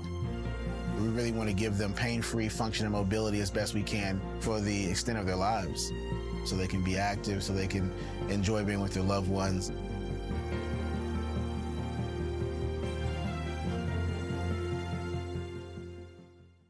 Tune in this Friday to the Steel City High School Football Showcase presented by UPMC Sports Medicine as the South Fayette Lions take on the Montour Spartans Friday night at 7 p.m. on KDKA+. Are you ready? And we welcome you back to the Steel City High School Football Showcase presented by UPMC Sports Medicine. Back alongside Johnny Patrician and Hannah Mears down on the sidelines. I am Matt Fargo. And we got a great one here at BP, 7-6 after one half of play. Let's take a look at our out-of-town scoreboard. Some really interesting scores to go over, JP. We'll start lower classifications. How about Elwood City, 21? The defending single-A champ or double-A champs, the Union Scotties, 21. Dan Bradley, his second year over at Elwood City, starting to turn heads. He's always, they've called him Dr. Dan. He's turned programs around. He took Ambridge to the playoffs. He was the coordinator when South Fayette had the Brumbaws and went to the Whitfield Championship and won it. Won it at Our Lady of the Sacred Heart back in 2018. He's starting to turn another program around. Other scores. How about the Shaler Titans? 43-8 over Hampton right now. McKeesport leads Penn Trafford 17-0. Upper St. Clair 28-0 on North Hills in the North versus South battle. Montour leads Moon 20-0. Aliquippa 24, Armstrong 12 in the opening of the new and improved Heinz Field at the Pit. And we're going to get an illegal procedure call, and we'll come back with more scores. But right now, we want to talk to Hannah Mears. Hannah. Yeah, guys, I talked to Coach Colodi right before the second half kicked off, and I asked him, how do you get some momentum back after that score at the end of the half? He said, minus that play, we honestly did really well. We need to stay composed and put together good drives and keep playing good defense. He knows they gave up a touchdown to a really, really great player. As for the offense, last week they ran the ball 83% of the time. I said, do you plan on mixing in a little bit more of the pass tonight despite the success of the run? He said, we will mix in some of the pass, but if we can still run the ball 5 to 6 yards a play, we will definitely continue to do so. She didn't ask the question, and this is great reporting on Hannah's part. She didn't ask, why did you punt on fourth down on the last play, though? Didn't ask that one. Hindsight's always 20/20. I know that the Giants are still regretting punting to Deshaun Jackson in a similar situation in the Meadowlands many years ago. That's a good point. Well, Bethel Park back to work offensively. A couple more scores to go over with you. Central Valley and Avonworth are tied 14-14. Wash High leads Clarendon 14-0. North Allegheny leads Canemak just 6-0. Remember, NA beat Canemak in the playoffs by one score last year. As this carry doesn't go for the first down, it's going to be about a yard short at the 44-yard line. And I know you were waiting, JP. Central Catholic leading Easton 16-7. Easton out of Ohio. I thought you were going to forget me. Oh no, I just do it for the last time. You know, I make you wait, making you wait. I get it though. You know, Easton's not a Whitfield school, so you deserve to report it last. I think most people don't know about Easton. Bethel hands it off. Javon Moore is stacked up.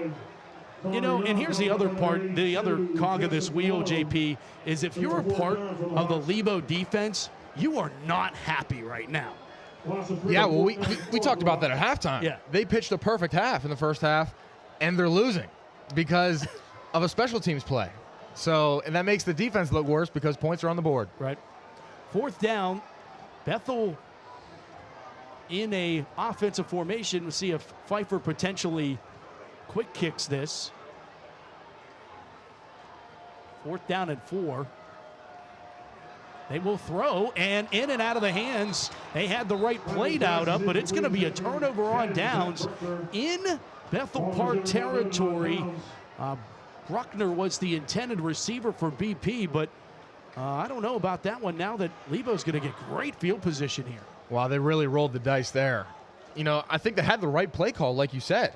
You know, that cornerback for Mount Lebo was so far off the ball, knowing the down and distance was only 4th and 4. 5-yard hitch gets a first down. But it didn't work. So now they're going to have to live with the consequences of Mount Lebo getting the ball at the 40-yard line. So 1st down and 10 for Mount Lebanon. Pistol formation for Malone. He'll turn around and hand it off into the belly of Fred Lasota, the senior. Lasota will pick his way to the 36-yard line. Picks up 4, maybe 5 on the 1st down carry. Credit to Denzel Myers for BP in the running lane that finally slowed him up.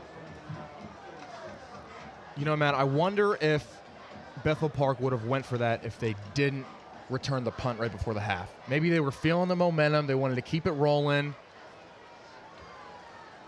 It's a good thought. It's risky. Malone. And I hand it off. Lasota one more time, and 4 in white to the 30, and a fresh set of downs for Lebo.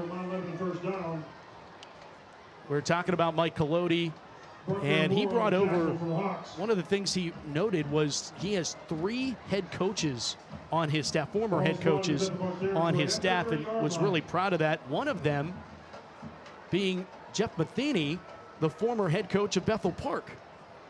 He's one of the quarterbacks and offensive coaches for Lebo.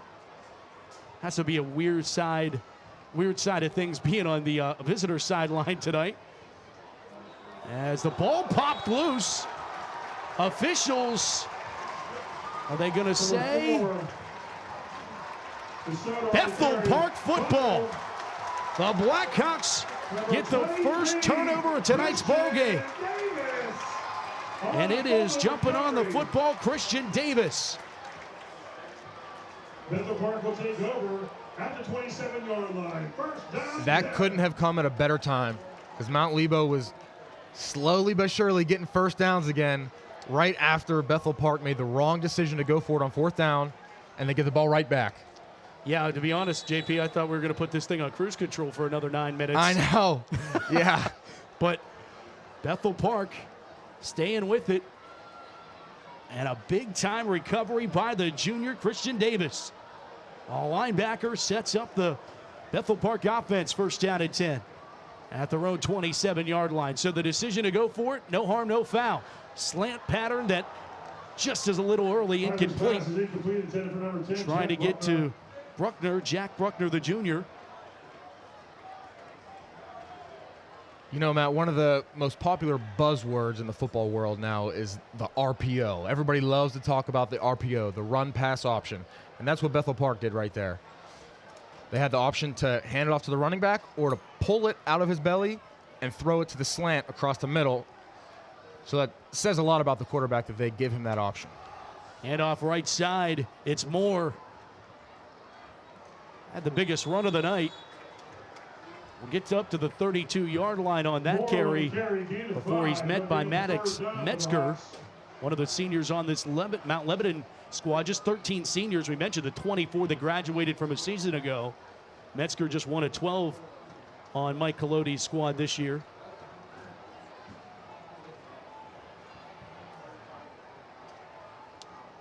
Third down, 5. Pfeiffer popped off of one hand and into the other a tip drill offensive style. Jack Bruckner, the man who was right place, right time, and for a Bethel Park first down. There was a lot of traffic in there. I can't believe that happened. Wow. Bethel Park has the luck with them these last few minutes. They got the mojo. Ricocheting off the hand of Paschal and into the awaiting arms of Jack Bruckner. First down, BP. Pfeiffer gonna throw. Got his receiver for a first down and more. Than the ball comes loose and Lebo pounces on it. Giveth and taketh away. Both teams exchange turnovers. Ezra Heidenreich for Lebo pounces on the loose football. First down and 10 at the 35-yard line. Well, now this is getting exciting. We've got some turnovers. The crowd's back into it. I don't know if he caught that, JP. That's Randy Berga. Made that catch. I don't know if we're... Either way, great play design by Bethel Park. They got the tight end on the wheel route, up the sideline. Although, you wish that they could have returned the fumble a little bit. He jumped on it prematurely, I think. Must have thought some people were around him. I think he could have got somewhere. See this again. Oh, yeah. Catch secured for a moment and then started coming out.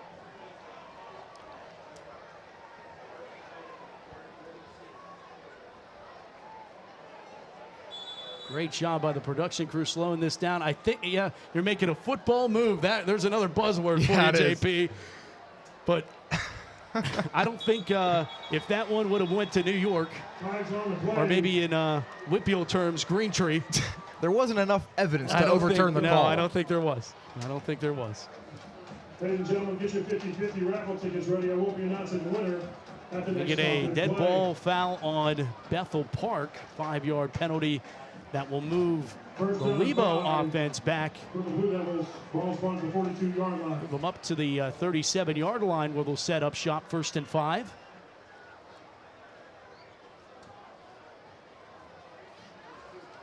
Malone, play action. Right down the seam. Intercepted! Picked off! Bruckner on the return. Jack, be nimble. Jack, be quick, and Jack's got a pick. Bruckner on the interception.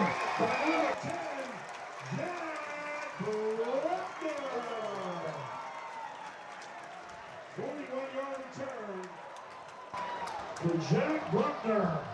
Take a look.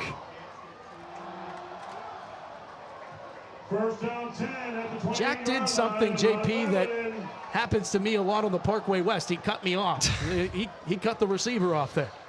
Yeah, he made a great play on the ball. Great play, and he was open.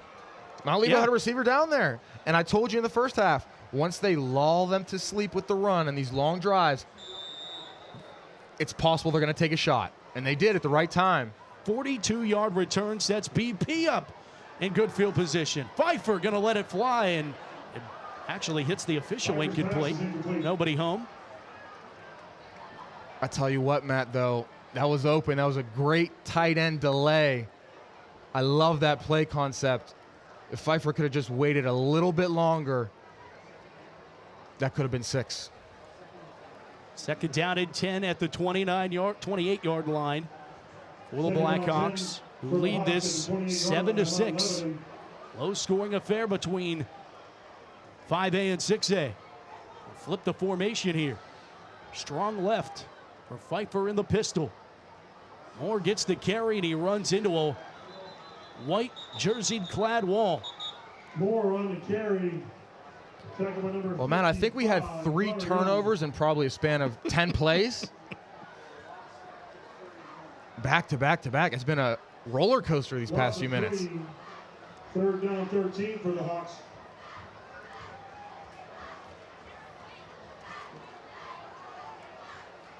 Moore backed up all the way to the 31-yard line, where it's third down now and 13.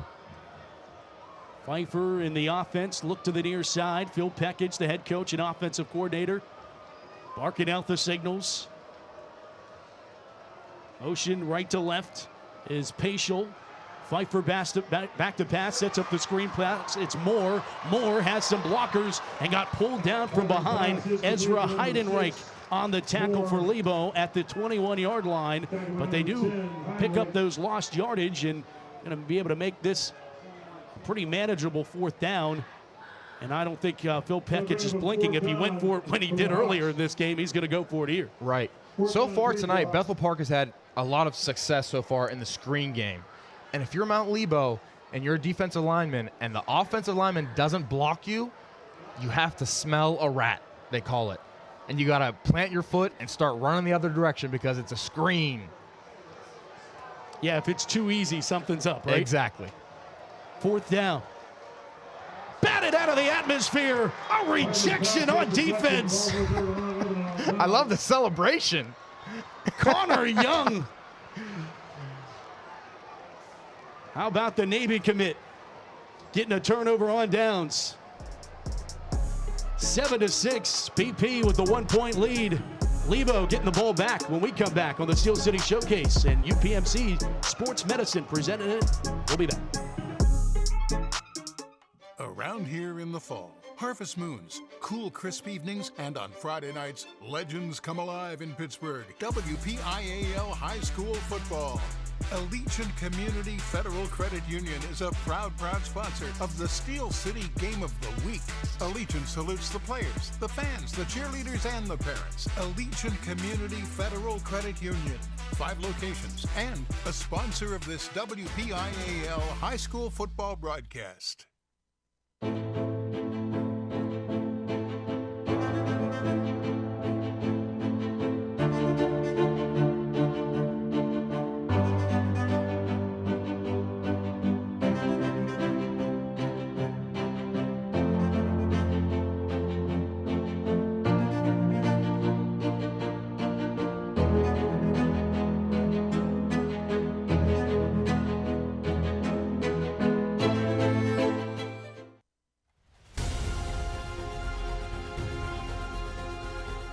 Looking to escape a dead-end job?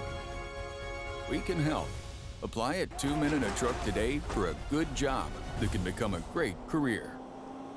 This fall, D3 college football will be home to KDKA Plus as we showcase matchups from across the President's Athletic Conference, featuring Allegheny, Geneva, Washington and Jefferson, and more. The season kicks off with Geneva facing Allegheny on September 9th at 1 p.m. only on KDKA Plus. The lights are bright on Friday night here in Bethel Park, and the Blackhawks have a 1-point lead. Let's go down to the sideline at Hannah Mears. Yeah, guys, just an injury update for you. Early on in the game, you saw sophomore lineman Jackson Kramer go down. Before the half, I was told that he was maybe going to return to this game. After the half, he walked out here in street clothes and no longer will be playing this evening. I was given a hockey report as well. A lower body injury was what he was deemed with tonight. Thanks, Hannah. Meanwhile, it's Green getting the carry with a burst of speed to the 45-yard line. There are flags down, and Bethel Park coaches are helping the Zebras with the call, pointing in the direction of Mount Lebanon. You know, I got to ask Hannah, did she kill 2 birds with 1 stone with the halftime report? Did she just get the injury report from her at the same time? Or did she have to do some extra digging for that answer? I think that's a good question. I think Jessica from UPMC probably told her. And a great job of being general with it. Lower body, right? Yep. It's a holding call on Lebo. How about this, JP? 3 straight drives with turnovers and then followed by a turnover on down. So essentially 4 drives ending in turnovers to start the second half. Talk about a change of pace. Completely different from what we experienced in the first half. But I do feel like this, and you can wax poetic more than I can on this, but the larger classifications, I feel like it is more like a heavyweight fight where you're just kind of sparring in the first half and you're staying in a game. The goal is to stay in a game when you're playing an opponent that is similar to you. And then in the second half, you open up the playbook a little bit, and it's don't make mistakes. Just unfortunately, both teams have in this second half. Right. Well, we said at the beginning of the game that this was going to be a 4-quarter game. It was going to be a 1-possession game. So these two teams knew what they were getting into ahead of time. They knew it was going to be a heavyweight fight for 4 quarters. Carry there that gets pushed back to the 18-yard line where it will be 2nd down and 14. High formation for the Blue Devils. Blitz is coming, and oh, was it coming? The ball's on the ground. Oh, my goodness. Perfect timing by Bethel Park, and D was able to hang on to it and just hang on to fight another down. But a second sooner, a millisecond sooner, Bethel would have had the football. Christian Davis couldn't have timed that up better. It's almost like he knew the snap count. Wow, that's hard to do. It's 3rd down now and 14, so no gain. Curious to see which team takes the big shot first here, too. 3rd down. Back to pass, Malone swings it out. And a great open field tackle. Lesotho made the catch, and Ryan Petrus makes the tackle. And we have been calling number 1 in your Bethel Park program quite a bit on both sides of the football. Well, for Michael Petrus, that play that he just made was a perfect example of why cover 4 works. His man went inside, he looks for the next guy coming to him, and he was sitting, waiting for that swing route coming right to him. Great job. Ryan holding things down. It's 4th down and 14. Punt unit is out for Lebo. McCauley has this roll Lebo's way. 43-yard line is where it is touched down by Matthew Wynn.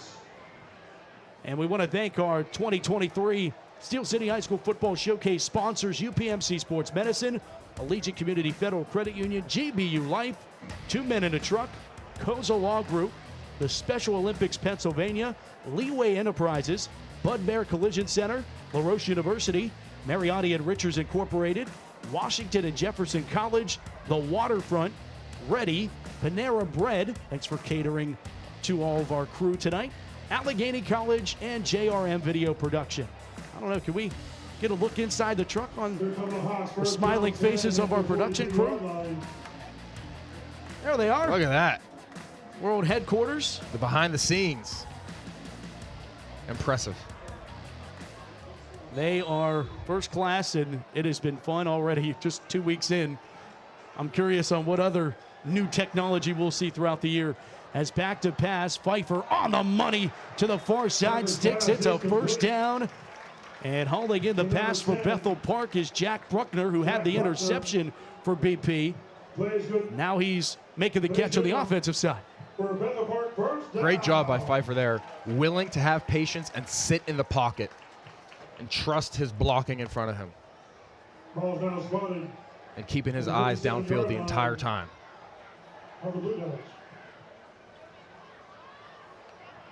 It's a 1st down for the Blackhawks. And this 1-point lead. Flip the formation. Ori goes to the far side right, back to pass. Pfeiffer doesn't like what he sees, and he ducks inside. And Lucas Pavino, the junior, was waiting for him with a hug.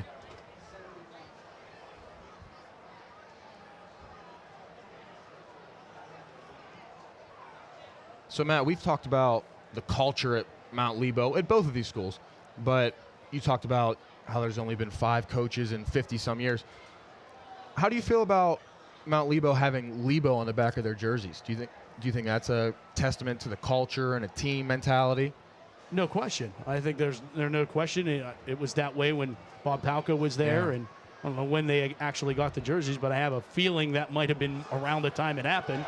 And almost breaking free there was David Dennison. It's cool. You know, it's pretty rare that you see a high school team having something on the back above the numbers. Yeah, and I think that it's, it's all about what you want to do. Sometimes you see Bethel Park there, they don't have anything on the back of their jersey. And, that old cliche, play for the team on the front, not the one on the back. Well, for Lebo, you just play for the one on the back. Right. At Pitt, for our practice jerseys, we had team on the back. I like that. There really is, and I think it goes back to like organizing committees and allowing players to have a say, because that goes so far into making sure that your program is something where players where they want to be. No doubt that the locker room is enjoyable every day, and the guys are walking in the building excited to practice and not dreading it. There's Ryan Petrus getting pulled down at the 46-yard line. You know, this is the 95th season of Mount Lebanon football, JP. Blue Devils are 12th all-time in wins. WPIAL history, they have 620 of them. And they're third most in Allegheny County, behind Clarendon and McKeesport, which means they're ahead of Pittsburgh Central Catholic. I'm sorry, but I had to just point that out. Rolling out here to the near side, going to zing it downfield, and it is behind the intended receiver, trying to hook up with tight end Clancy Ori. And it will bring up 4th down for the Blackhawks. But 95 years is a lot of history. There's a lot of things that have been happening here. And it's a long time. Impressive. So I heard you mention earlier that Bethel Park and Mount Lebo is a rivalry, per se. What are some other common rivalries around the Whippeal that you would consider at that level? Well, it's funny. I was actually talking to both head coaches about this, and you know, they both kind of said, you know, Lebo St. Clair, Bethel St. Clair, there's just something different about it. But then I thought there was Phil Pekich had a good point of it, and we'll talk more about that when we come back. How about that? Little cliffhanger. Bethel Park leads it 7-6. It's the Steel City High School Football Showcase on a Friday night in the Berg. We'll be back. Tune in this Friday to the Steel City High School Football Showcase presented by UPMC Sports Medicine as the South Fayette Lions take on the Montour Spartans Friday night at 7 p.m. on KDKA+. Are you ready? September 1st, Pittsburgh CW becomes KDKA Plus. Local sports you won't see anywhere else. Plus, all of your favorite shows. Plus, KDKA TV News. Coming September 1st. Pittsburgh. Its long and proud heritage is beautifully preserved in the awe-inspiring buildings that surround it. In the places where we live, where we worship, and where we play. One company has been awarded the challenge of restoring all that great heritage for nearly 75 years. Mariani and Richards, restoring the heritage, preserving the pride. I started working out with my dad when I was 12 years old. He said, "While everybody else is sleeping, you up working. It's gonna pay off for you." Biggest decisions I ever had to make my junior year. I had my daughter at the time, so, you know, I'm like, I gotta provide. You know, I had the opportunity to leave early. I had to make a decision. Was I gonna leave or was I gonna come back to college for an extra year? I'm about to cry talking about this shit. Once I made that decision to come back, my mindset wasn't just to be good, it was to be great.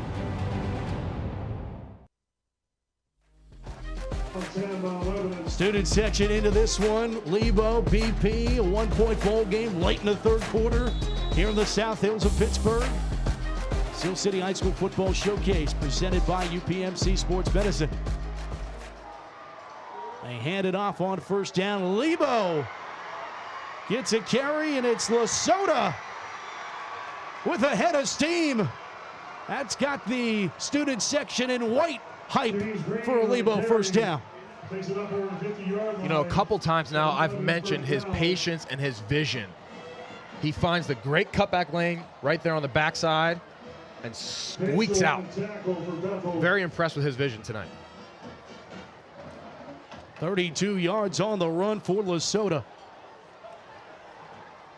from the 49-yard line of Bethel. Back into the belly Beckham D, and D will pick up 2. I'm surprised they didn't take a shot there, Matt. The 3 most likely times to take a shot, which is a deep ball, are after a turnover, after a long first down, and when you have the ball around the logo at midfield. You were to answer your question before the break about the rivalries, Phil Pekich had a great comparison to this conference and the area that it surrounds as like the AFC North. You know, it's always Steelers Ravens is 1A, but 1B is Browns and 1C is Bengals. So, I mean, all these rivalries, St. Clair, Peters Township, the South Hill schools always get up for each other, whether it be football or other sports, as Malone keeps there and turns the corner to the 44-yard line where he'll be faced with a 3rd down and about 5. That makes sense. 7-6. And just like that, JP, 3 rounds in the books. We go to round number 4. 7-6, Bethel Park leads Mount Lebanon. It's our Steel City High School Football Showcase. We'll be back. Panera's You Pick 2 means when part of you wants crispy, crunchy, fresh, and part of you wants melty, smoky, peppery. Both U's win big. You pick 2 and get more.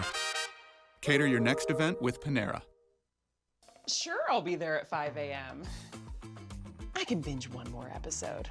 Let's face it, you don't always set yourself up for success. 5 more minutes. Where are my work shoes? But GBU Life makes it easy with life insurance and annuity products to help secure your future, so you have the freedom to do more of what you love. Congratulations! Retiring early must be nice. What are you going to do first? I think I'll sleep in. Secure your future today. Visit gbu.org.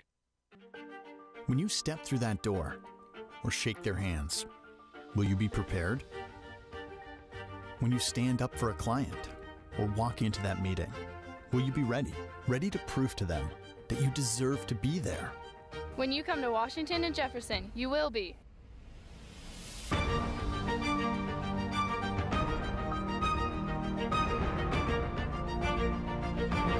Washington and Jefferson College. Are you ready?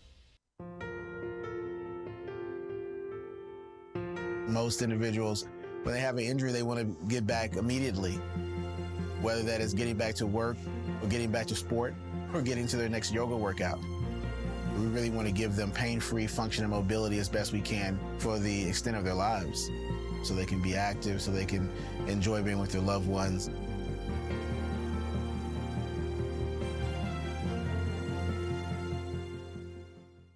This fall, D3 college football will be home to KDKA Plus as we showcase matchups from across the President's Athletic Conference, featuring Allegheny, Geneva, Washington and Jefferson, and more. The season kicks off with Geneva facing Allegheny on September 9th at 1 p.m. only on KDKA Plus. Let's play a 4th here from Bethel Park. 7-6. We're striking up a tune. See the Mount Lebanon Marching Band. Great band performances at halftime. JP, I agree. Fantastic. Green gets the carry to start the 4th, and he's buried at the 45-yard line. Clancy Ori. You know, we showed the marching band of Mount Lebanon for Bethel Park. This year will mark the 55th annual Bethel Park Festival of Marching Bands. 55 years of marching band. Pretty crazy. Very crazy. And we have an update from Hannah Mears. Let's go down to Hannah. You saw Clancy Ori make that tackle on the field. Coach said he transformed his body throughout the course of the offseason and currently is about 6'4", 235 pounds, and was not nearly that last year. So he has put himself in a good position to have his stock in recruiting go through the ceiling. And on a 4th and 4, Lebo converts as they hook up with Lesotho and move the sticks for Mount Lebanon. JP. Lebo pulls a screen pass out of their own. Great call. You know, on a 4th and 4 at midfield, you have every play in the playbook to your liking. Anything. You can choose a run, a pass. That's when you choose your best play.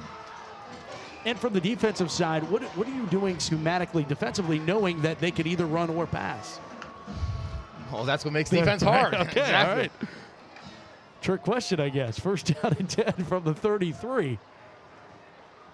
Lesota bouncing it off the right side. Lesota, a stiff arm. Lesota shakes off another, and he's down to the 11-yard line. First down, Lebo for Fred. He's coming alive the second half, Matt. They're starting to break longer. You know, in the first half, they were wearing him down, and now we're seeing him get into the second and third levels a couple times here in the second half.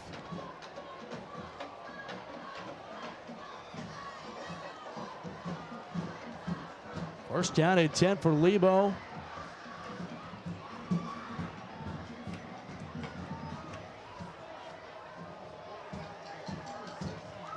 Lebo trying to retake the lead. They haven't led since late in the second quarter. They led 6-0 until the final play of the second quarter as Mount Lebanon takes a timeout. And we are going to step aside, but keep an eye on the field from our friends at GBU Life. I love the things I build and the people I build them with. But I got plans that go beyond buildings. I moved some of my savings into a GBU Asset Guard annuity so I can retire when something unexpectedly great happens. You made the right call. You chose a GBU Asset Guard annuity, a multi-year guaranteed annuity which works to grow your funds at a locked-in interest rate for a term of 2 to 5 years. 2 to 5! My son's got that sweetheart football scholarship. Every game, I'll be there, thanks to some help from GBU Life. Out of that timeout. It's a big drive here, JP. 1-point game. I mentioned that Lebo had the lead until late in the second quarter when Bethel Park scored on a punt return to end the first half. A 49-yard punt return by Petrus. Now Lebo knocking on the door, and can the Bethel Park defense shut the door one more time? It's going to get tough here. Lebo got to punch it in. This is where the game is won and lost. They can't settle for a field goal. They need to punch it in and put their stamp on this game in these next few plays. First down and 10 from the 11, so still can get a first down. Malone hands it off. It's Green. Green inside the 5. Good first down play there for the Blue Devils. On the tackle for the Hawks. It's going to bring up second down. Are you impressed with what Lebo lost from a season ago? And they went to the semifinal, all of that stuff. Obviously, there's only 5 teams in 4A, or 6A, beg your pardon, but it's pretty impressive what they're going to be able to do, but it's hard to measure what the rest of 6A is looking like right now. But to your point, well, I'll finish after this play. Second down, 3. They give it off to Beckham D, and D's into the end zone. Touchdown, Lebo! The senior punches it in, and there's a flag late. But the Blue Devils have retaken the lead in this rivalry game. I love it. Old school smash mouth football. They're just running straight downhill, and Bethel Park knows exactly what they're going to do, and they can't stop it right now. Which, to your point, you were talking about earlier about Lebo losing so much, and I think it's impressive that they are able to be this physically dominant, because usually when you think of a physically dominant team, you think of experienced seniors that have been in the weight room for 4 years. Right. You know, they lost a lot of seniors, and they're still running the football at will tonight. Very impressive. Touchdown's good for Mount Lebanon. Unsportsmanlike conduct on Mount Lebanon. Penalty be assessed on the big line. So Mount Lebanon and unsportsmanlike. So we're going to get the extra point at some point here. I think Mike Lodi wants an explanation. And in talking with Mike, they have a 16-month-old son, Luca.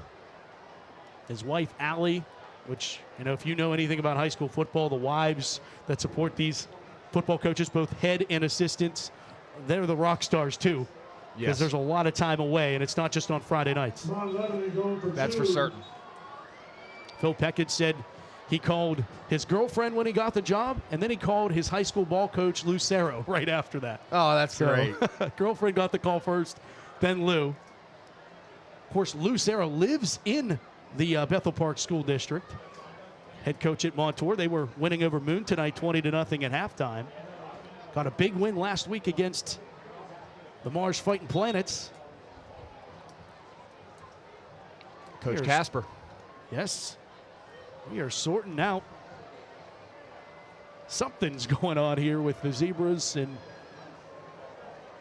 they've been busy tonight. One way or the other, they have gotten their TV time. As a referee, I wonder if they want to make more calls and be active, or like sit back and not have to make calls. I mean, I feel like any good official says, if you didn't know I was there, I did my job. I think that's, at least that's my thinking of it. But it's a hard job. It is a hard job. It's so hard.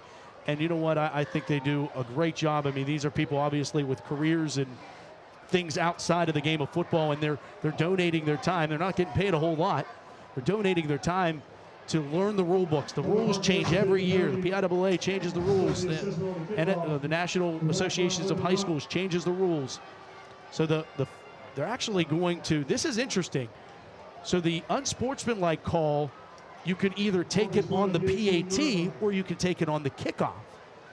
And so they're actually going to take it on the PAT, the extra point, because they want to keep this 12-7. They think that those points are more valuable, and I don't disagree if you're Phil Peckett.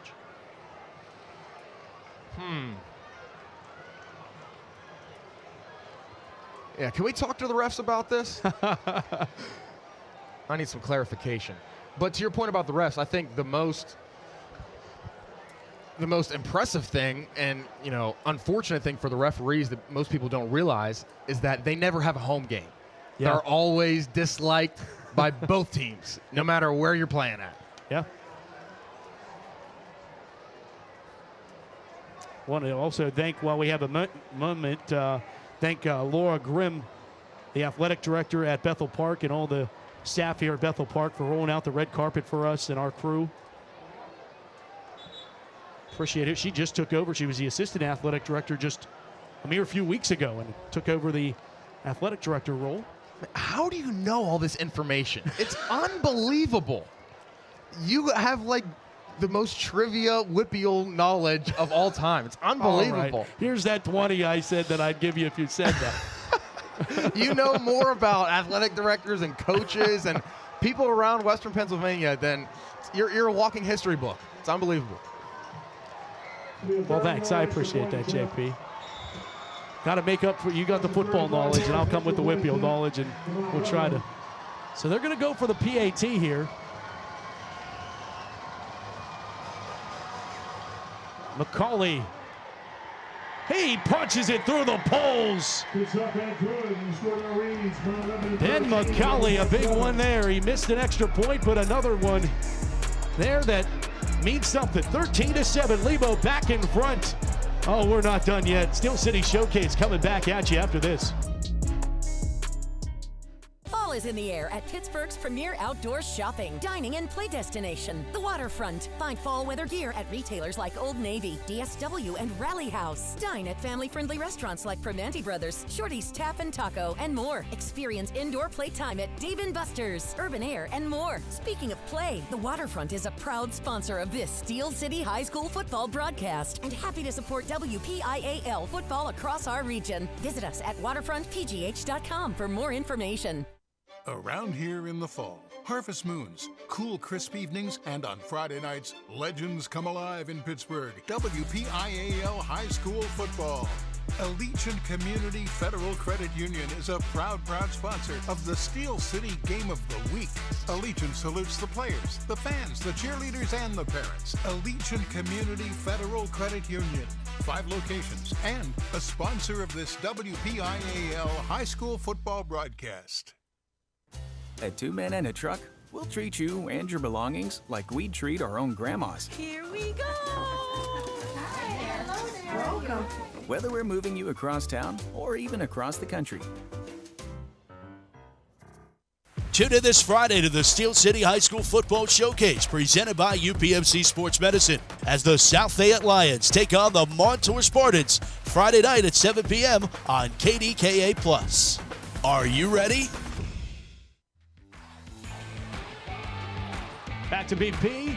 9:55 to play in our fourth quarter. 13-7. Lebo is now back in front, trying to play the role of the spoiler here on senior night with Johnny Patrician. Hannah Mears is down to the sidelines of Matt Fargo. It hurts me that you mentioned that because we didn't lose many games in high school, but I lost on my senior night. Still hurts. 2. Pine Ridgeland. Casper. Squib kick fielded by Bruckner. Bruckner's over the 35. And Bethel Park offense back to work. Now, that's the other part of this, JP. They had the lead, but they haven't done anything offensively. Their one touchdown came on special teams, and they've had a flash or two of greatness offensively, but it certainly isn't the success that they had a week ago scoring 33 points against North Hills. Totally different story. And the little success that they have had on offense, I would say, is credit to the turnovers that they've gotten in good field position from and just kept that momentum. But they haven't gotten too close to the end zone on their own. 1st and 10 from the 35. Pfeiffer looks here to the near side. They got a screen pass sent up. Petrus weaved his way to the 43-yard line. He's 2 yards shy of a first down, gain of 8. Great play call on first down. Get ahead of the sticks. Quick hitter. Very confident in that play. It's very likely to work. I love the offensive line play from Bethel. Senior tackle Jake Brown and Dylan Prindle, returning starters on the offensive line. And they bring some experience with them. Prindle has started 15 games, Brown with 23. As that one is completed again to Dennison on the reception. It looks, or carry, and now it's going to move it up a yard, so a yard shy of the first down sticks. But to finish that thought, 37 total starts between two offensive linemen. That helps you. That's great. It's big help. You know, man, I'm thinking, I wonder on this drive if Pekic is going to be faced with a decision to make based off of how Mount Lebo has been able to run the clock.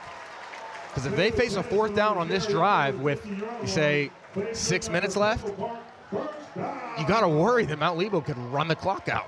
How about Dennison picking up the first down there and a hard run to the 48-yard line? Yeah, it's great points, JP. I mean, we've just saw them earlier tonight, a 9-minute and 42-yard drive. That was their 42-minute drive, taking 84 yards in 15 plays. We've already seen them do that.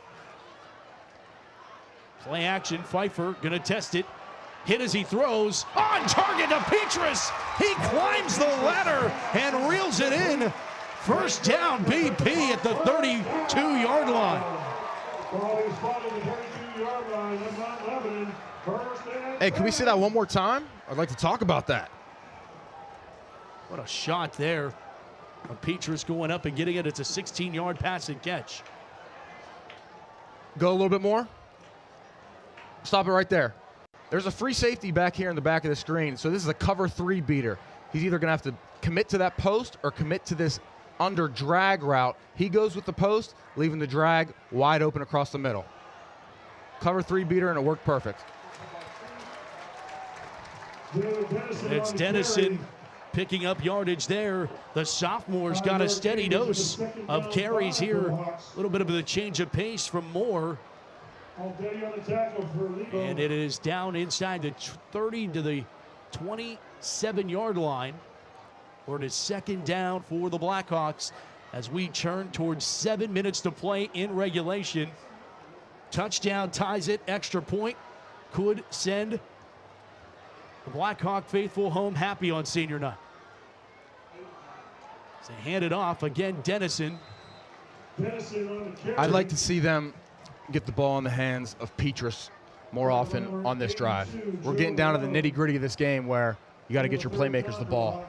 and he's made a play every time he's touched the ball tonight. A point you made last week of, this is, you want to win this game, but it's still interclassification matchup where you don't want to show everything.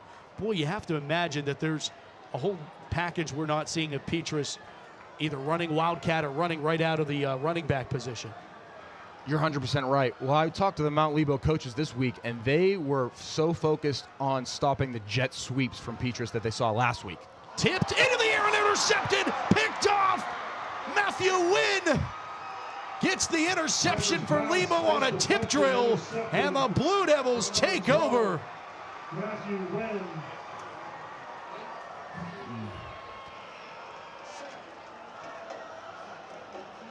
Right place, right time. Oh, that's tough if you're Bethel Park. The senior comes up with a clutch pick. Fourth turnover of this second half between the two teams.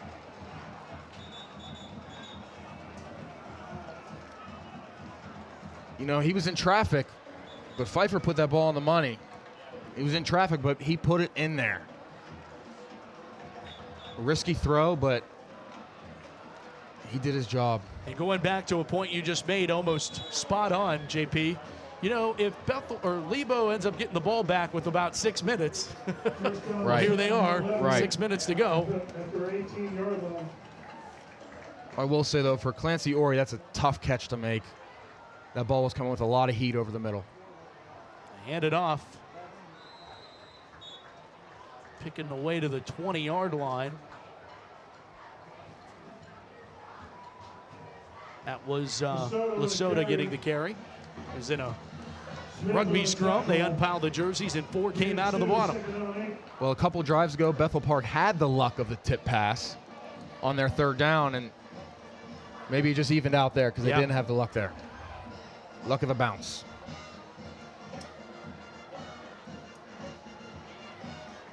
Lebo in no hurry, you'd have to imagine. Second down and 8. Malone going to turn around and hand it off again. So Lesotho not much doing there. Jonathan Smith on the stop for the Blackhawks. It'll be third down for Lebo. Bethel gets a stop here. That's just what they need here. But they can't allow Lebo to get a couple first downs and take this down to 2-3 minutes left to go in the game. For Bethel Park's defense, this is the most important play of the game right now. If they get a stop here, they give their offense another chance. Third down, 7, under 5 to play here with the 4th. Malone from the gun. Play action, rolling out to the right side. Malone will zing it down, and it will go incomplete. Stops the clock. 4th down. And the Bethel defense, an imperative hold. They will try to get the football back as the special teams units trot out onto the field for both sides. Man, I'd like to point out Pekic's use of time management. He's been great with his timeouts. I mean, you talked about in the first half, he called that timeout right before the punt, which resulted in a touchdown. He knows what he's doing. He knows it's going to be a close game, and he has all 3 going into his last drive. It's the way you'd like to draw it up.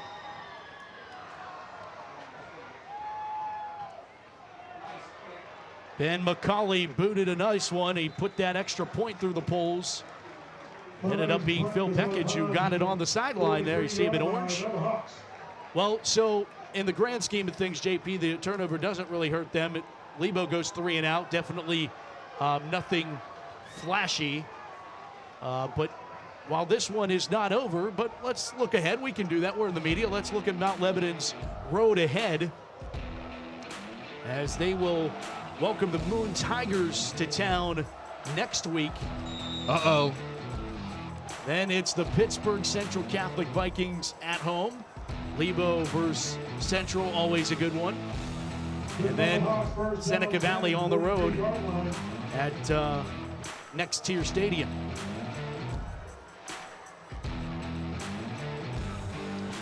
But Bethel Park, Throwing a slant route, going down and getting that one. Does he have it? Officials say he does. Jack Bruckner on the diving reception. Great catch by Bruckner over the middle. You'd like to think, though, if Pfeiffer could get that ball up a little bit more and hit him in stride, he could have ran for 10 or 15 more yards. Or more, who knows? I'm curious if he got all of that one, JP, or if the turf helped him or not. I thought it was a great catch from here. I agree with you. I think he got it. First down and 10, Pfeiffer. Gonna let it fly again. He's got Petrus trying to bring it in with one hand, and it goes incomplete. Oh my goodness, you would have had to mail that right to Carlo had he come away with that. So close. You know, they've been running Petrus on screens and slants all night long just to set them up for this opportunity right here. He ran a sluggo, a fake slant, and then you hit the back pylon corner. So that's slant something. and go. That's something that's been baking all game long. Oh yeah. Yep. He probably match. ran 10 slant routes tonight so far. So if you're the corner, you're thinking, oh, this is just one more slant. Then he sticks that foot in the ground and runs right past you. Second down, 10. Pfeiffer, another play action. Rolling here, has some pressure, throws on the run, and incomplete. Out of bounds, ran out of real estate. Paschal, the intended receiver for the Blackhawks, and he had Joseph Malone barreling down on him for Mount Lebanon. The sophomore was causing havoc in the backfield. You know, Pfeiffer's done a great job this half with his accuracy. He's been on point for the most part of all these throws downfield. And it's given their offense a spark, and they've been able to get some more first downs this half. Pfeiffer has slung it. Now it's third down, though, and 10. Pfeiffer, empty setback. Steps up into the pocket, delivers. On the money, it's caught. Paschal, first down, Blackhawks to the 22-yard line. And the Bethel Park drive stays alive.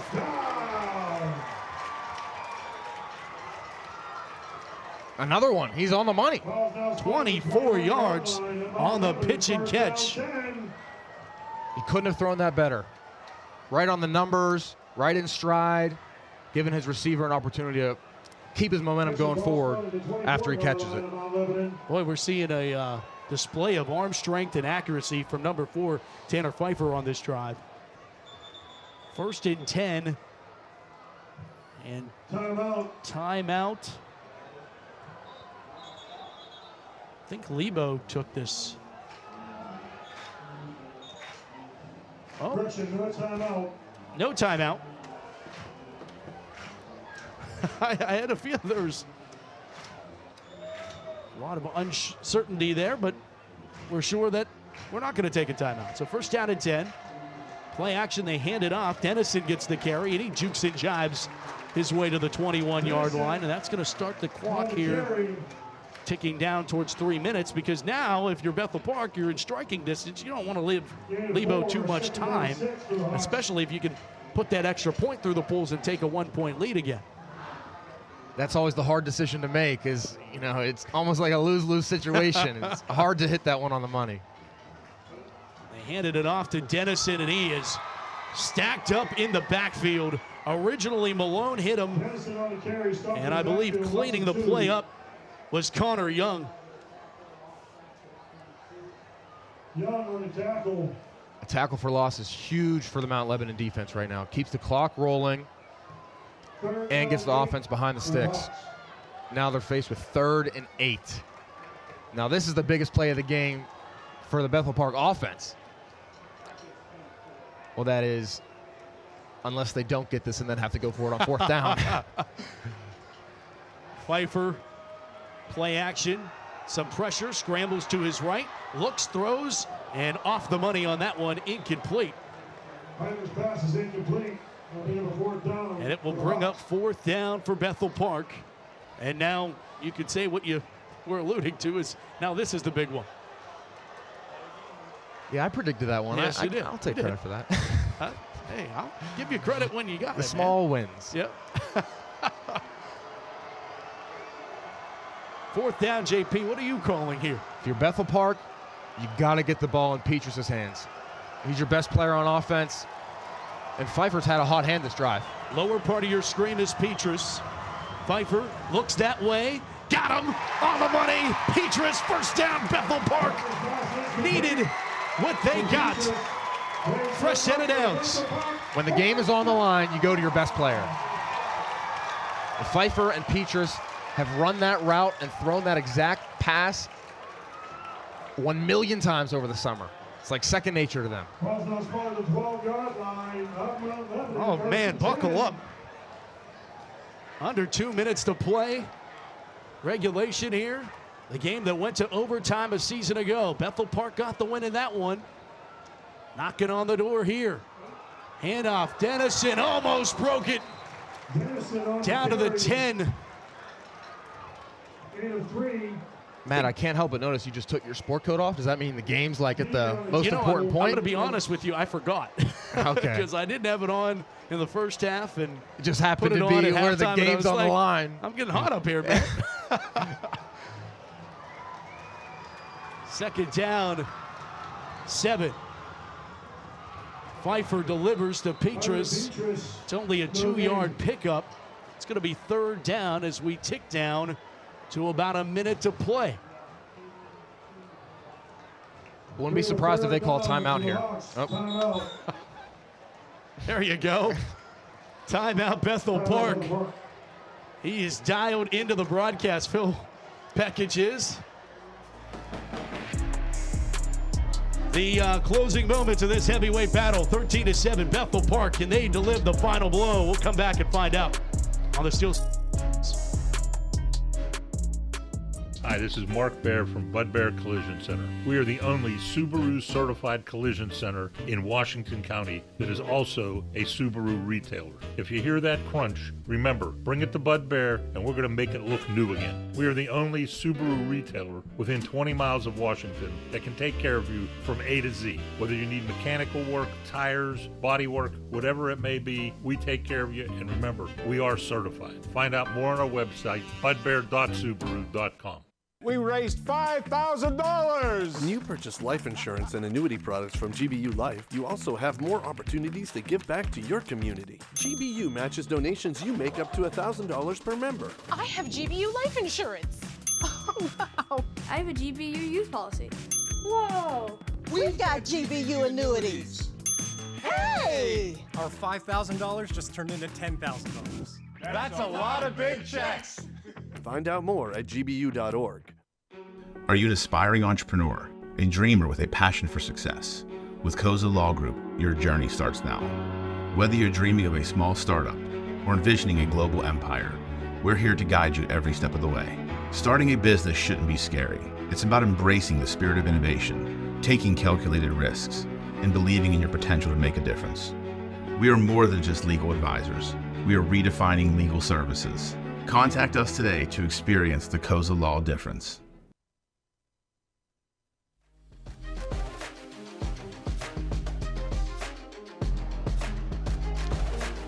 Well, with the full moon, what will happen tonight on a Friday night? 13-7, Mount Lebanon has the advantage over Bethel Park. But BP has the opportunity to punch it in, tie this thing, and then the pending extra point could send this senior night crowd and student section home happy. This is what you want on a Friday night, JP. Come down to the final possession. Exactly. It's interesting. It's great. Great entertainment. Wouldn't want anything different. Minute to play here at BP. Pfeiffer from the gun. Dennison to his right. Pfeiffer looks, fade route, far corner. It is incomplete. Knocked away. Petrus, the intended receiver, coverage. Marco Torsha knocks it away. I think Bethel Park's going to be wanting pass interference on that because he didn't turn around, but the ball was underthrown. That's a hard call to make in that situation. And Bethel Park is going to call another timeout because we are now at 4th down. They can get a first down, but it's about the 2-yard line is where the sticks are in order for them to get an and goal situation and continue this. So it's as close to you got to go for the end zone pretty much if you were Bethel Park.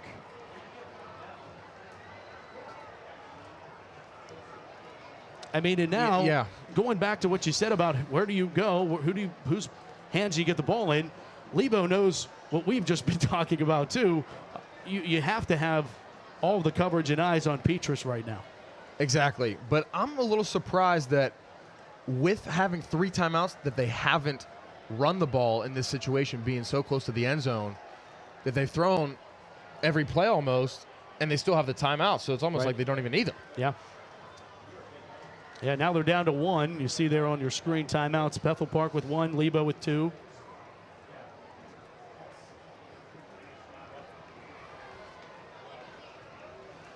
Yeah, so they're using this timeout to make a play right now. Not make a play, but decide on a play. Not so much to stop the clock because it was stopped anyways. Lebo defense, it's been impressive so far this year. They've only allowed 2 touchdowns, and only one of them has been offensive right now, and that was last week against Gateway. Pfeiffer on 4th down and 6, timeout Mount Lebanon. And the game of chess between these coaches continues. And while the coaches go back to the drawing board, Bethel Park's road ahead. It's hard to think about next week, but I'm sure you'll be excited to see. I'm not going to say it. They're at Central Catholic next week. And then it's Canada McMillan, the Big Macs come to Bethel Park. And then the Baldwin Highlanders. Bethel Park and Baldwin in week 4. Next week for us, you may have heard, Montour South Fayette. I'm not going to be at that one, but JP, right take now, a week off. Right now I'm worried about what they're going to do on 4th down. And if I'm Petrus, I'm going to Coach Pekic, and I'm saying, get me the ball. You're the best player on this offense. This is where the best players step up in times like this. What we have not seen, which your friends at Mount Lebanon and the coaching staff, former best of the batch selections, by the way, we haven't seen that jet sweep. Maybe it's here. 4th and 6. Petrus is lined in the slot on the bottom of your screen, number 1. Pfeiffer from the gun on 4th down, back to pass. Flag is down, ball is incomplete, but there is going to be a penalty on Mount Lebanon. This is going to be defensive holding, JP. They went to Petrus, and he was being grabbed on by the defender. Everybody in the stadium knew they were going to target him. It's not just me and you up here. I know we think we're good, but I think it's a little bit more obvious. Yeah, blatant. Yeah. But if you're Mount Lebo, you're going to say, make somebody else beat us. You're not going to let him be the guy because you know it's supposed to go to him. He's their guy. So if you're Mount Lebo, you want to make somebody else beat you if it's going to happen. Well, this game not over. It will still be half the distance, and it will still be 4th down, but a lot closer now at the 4-yard line. They need to get the 2 to have a fresh set of downs and get 4 more cracks at it. Keep in mind, there's only 53 seconds left, and you only have 1 timeout, so there's a thought there, but I think Phil Pekic is going to take his last one right now. I have a theory on what I would do in this situation. All right. 4th and 2. I think in this situation, the game is on the line. You got to put your hogs up front, put all the trust in them, and say, can we get 2 yards to get a fresh set of downs? You run the ball, and then you call timeout, your last timeout, then you have a fresh set of downs on the 2-yard line, and then, you got 45 seconds to punch it in. You're saying play for the first down, and now you got 4 cracks. I think so. It's only 2 yards away. You should be able to say, we're going to run it. We have to get 2 yards. That's not much to ask. All right. When the game's on the line.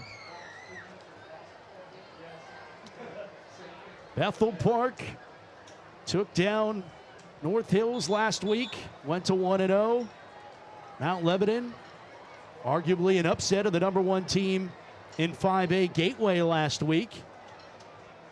And a convincing 28-7 win. This one coming down to the wire. Bethel Park and Mount Lebanon. 53 ticks to go. Here's a 4th down and 2. Pfeiffer with Dennison to his right. Petrus is in the slot. Back to pass. They're going to throw the fade route. They got Petrus for the touchdown. Ryan Petrus. Touchdown, Bethel Park.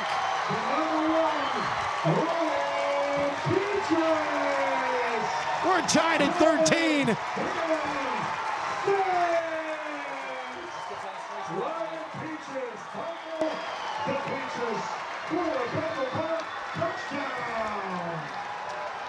The young man who gets into the end zone here, JP. Hey, pause it. Oh, I'm sorry. Can you go back a little bit? Stop right there. Okay, they intentionally put Petrus at this number 3 position here with the 2 other receivers outside. This is called an Illinois to the extra concept. point. These 2 guys runs a slant and pick this guy almost. Okay, extra point is no good. No good is the signal. No good is the signal from the officials. Oh my, tied at 13. The officials, both of them under the goalpost, were so unsure. Neither decided to give a signal. Do we have a replay of this extra point? All right, this is as straight on as you have it.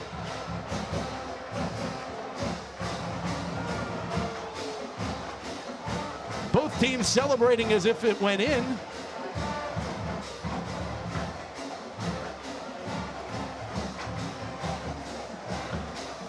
And the score will be 13-13. Extra point is no good. And we're going to be tied with 47 seconds left, and we're 47 seconds away from another overtime between these two. Well, now that we're tied, we definitely have more time to go over and explain the touchdown.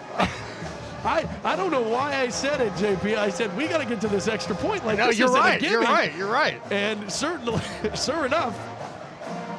All right, here is the touchdown. Okay, stop it right here. Okay, you're going to put your best player here at the number 3 spot. And there's all this ground out here. Your 1 and 2 receivers are both running in cutting routes. So that means when he runs this 7 cut, which is a corner route to the back pylon, there's all this ground out here for the quarterback to just throw it up and let Petrus run right underneath it. I know that looks like a lot of scribbles, but I hope that makes sense to you. It is putting your best player in a position to make the game-winning play, and that's exactly what they did. Perfect throw by Pfeiffer, just to throw it out there, put air underneath it, and let Petrus run underneath it.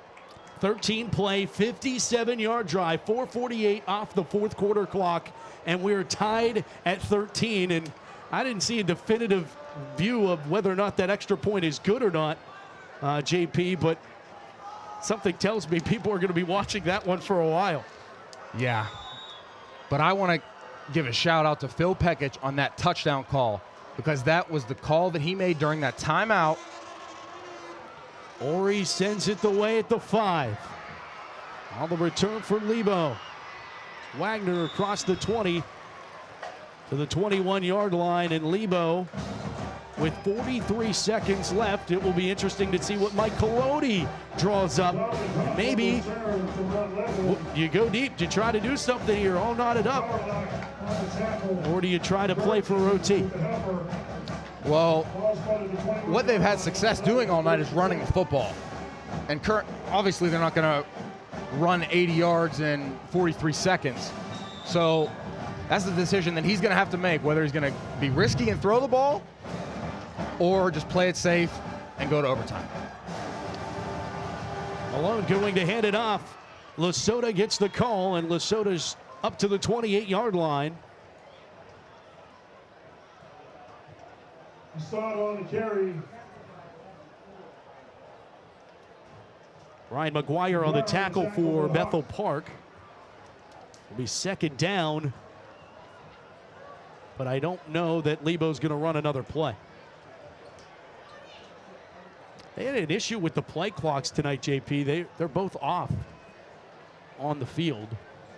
Now we're in the fourth quarter of play. So why not? South Hill Showdown for the second year in a row. Bethel Park and Mount Lebanon are going to overtime. And 2 weeks into our showcase, we've got a good one. Let's go to overtime in the showcase. And this heavyweight bout, 13-13, Lebo, Bethel Park. And we're back on the Steel City High School Football Showcase, presented by UPMC Sports Medicine. Tune in this Friday to the Steel City High School Football Showcase, presented by UPMC Sports Medicine, as the South Fayette Lions take on the Montour Spartans Friday night at 7 p.m. on KDKA+. Are you ready? September 1st, Pittsburgh CW becomes KDKA Plus. Local sports you won't see anywhere else. Plus, all of your favorite shows. Plus, KDKA TV News. Coming September 1st. Pittsburgh. Its long and proud heritage is beautifully preserved in the awe-inspiring buildings that surround it. In the places where we live, where we worship, and where we play. One company has been awarded the challenge of restoring all that great heritage for nearly 75 years. Mariani and Richards, restoring the heritage, preserving the pride. I started working out with my dad when I was 12 years old. He said, "While everybody else is sleeping, you up working. It's gonna pay off for you." Biggest decisions I ever had to make my junior year. I had my daughter at the time, so, I'm like, I gotta provide. I had the opportunity to leave early. I had to make a decision. Was I gonna leave or was I gonna come back to college for an extra year? I'm about to cry talking about this shit. Once I made that decision to come back, my mindset wasn't just to be good, it was to be great.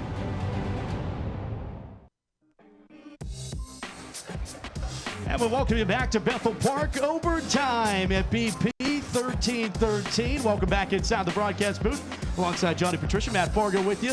If you just tuned in, you missed a great one. The first half, JP, pretty slow, but end of the second quarter, both teams score. Bethel Park scores on the last play of the first half. And then we had a great second half, a lot of turnovers, not that much scoring, but the excitement was action-packed. It was a roller coaster. Every drive, there was a big-time momentum change. It was great, and that's what you want in high school football, especially in a rivalry game between these two teams. You want it to come down to the wire, and that's what we expected coming into tonight. Yeah, so we're going to go to overtime. Simple overtime rules, kind of like college football, but they start at the 10-yard line, so your end goal situation right off the bat. You get cracks at it, and obviously if there's a defensive touchdown, the game would be over, but both teams will possess the football in this overtime. It's just like college in that way, and then, of course, if you get past 2 overtimes, can't go for extra points anymore. You have to go for the 2-point conversion. But what's going to be interesting is both teams have had struggles with extra points tonight. Yeah. So field goals from the 10 yards and in is not a guarantee. No. So, you wonder if the coaches are going to be faced with a decision to go for it instead of taking that field goal. All right, let's go down to Hannah Mears. You guys keep talking about Ryan Petrus, and we need a Petrus position tracker because last week he played in 5 of 6 different positions, and you see him in a lot of those different roles here tonight. And that's because his coach said when you have a kid as dynamic as Ryan, it's our job as a staff to get him in the best position possible, whether that's putting him in one of the 3 positions on both sides of the ball. But what makes him dynamic aside from his speed and athleticism is his mental. What he's able to go into a week and completely understand takes a lot of mental preparation. And to be able to retain it in a quick amount of time is what makes him really unique because, of course, in a week of practice, you don't get reps in every one one of those positions. So extremely impressive performance from him so far tonight, and the catch to take this game to overtime. Absolutely, Hannah. There's no question about it, because Ryan was impressive last year. 17 touchdowns in 10 games.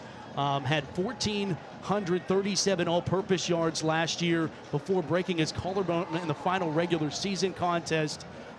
There's some Division I looks for Petrus. He's a younger guy, underclassman, and also a pretty good baseball player. Won the baseball state championship as a freshman as well. Well, to Hannah's point, that makes you so much more valuable as a player when you can play many different positions, because you can cover for your teammates. If they can't play a certain spot, you can move around, and also it helps you out because he's going to get the ball in many different situations. But it only increases his potential opportunities to succeed by playing multiple positions. All right, so we'll utilize one side of the field throughout the overtime. And it will, normally when you win the toss, you elect to go on defense. That's normally what happens. So Bethel Park has won and they deferred. So they'll put Mount Lebanon's offense. And from what we've seen, Mount Lebanon probably had the better offense as far as and goal situations, because they have that ability to just run right at you. They can pick up a couple yards on down and distances. But on the other side, Bethel Park's defense has done a nice job all game, bending and not breaking. Yeah, but you can see the differences in the two teams' approaches within the red zone, because Mount Lebo was just the ground and pound, run it down your throat type approach, and Bethel Park threw it every single chance they could. Yep. So completely opposite strategies. Before we get started, let's catch you up on what has happened so far. If you're tuning in for the 10 o'clock news, stick around. It'll be here, sure enough. But the first night on KDKA Plus, we've had a great one here in the Steel City Showcase in Mount Lebanon. Offense hooking up, tried to anyway, and then through the interception. It was a game of interceptions early in this first half, JP. 4 consecutive possessions that were really turnovers, 3 actual turnovers, 1 on downs. And it made it so much more exciting. The first half was, both teams did a great job at possessing the football and not turning it over, because that's such an important aspect of winning the turnover battle. I want to say like 80% of the time, whoever wins the turnover battle is going to win the game. You saw Beckham D punch in the touchdown there for Lebo. Then this was a huge catch by Petrus. Then the interception by Lebo. You thought Lebo was going to be able to seal it, but they went 3 and out. Here we go, live action, back to overtime. It's Pfeiffer avoiding, throwing, end zone, in and out of the hands. Oh, they had Jack Bruckner.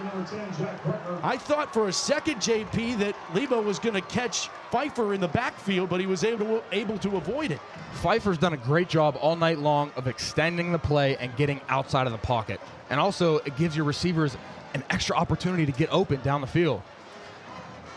Man, there's been a few drops tonight for Bethel Park. Pfeiffer's doing everything he can. See it here. The pressure. Pfeiffer did a nice job. He put his leg on the ground, and how about that one? Oh. But the most impressive part about that was that he was able to keep his eyes downfield. Pfeiffer back to pass. On second down, swings it out into the flat. Great open field tackle as they were able to hook up with Dennison. But Patrick Smith applied the lick on that one. Patrick Smith on the tackle for Lebo. Great discipline by Patrick Smith there to not run with the receiver going underneath and waiting for the route exchange coming out of the backfield. 3rd down and goal for Bethel Park.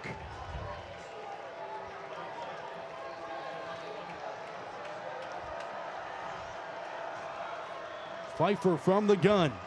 Back to pass, rolling out to his left side, throws, got a man, end zone, in and out of the hands. Oh my goodness. Had it Clancy Ori. And it's 4th down. The Blackhawks look like they're sending the field goal unit out. Field goal team comes on. Which is an interesting decision based off of what just happened 5 minutes ago. For sure. This is Caden Wetzel Wetzel hit the game winner in the playoffs to beat North Hills last year, 1917. So he capable of doing it in a pressure situation just like this. He has the clutch gene. Out of the hold of Jack Bruckner. Snap, hold, kick, it all works. BP retakes the lead. The Blackhawks are back in front, 16-13. And now Mount Lebanon can extend this overtime with a field goal, or they can win the ball game with a touchdown. You know what you got to do. You don't even think about a field goal. Right. Your mindset is that we are winning this game. We got 10 yards to do it. Let's go make it happen. And the irony is that Bethel Park did this to Mount Lebo on their home turf just a season ago. They were the team to get the final score and walk it off against the Blue Devils a year ago. And now Mount Lebanon has an opportunity to return the favor.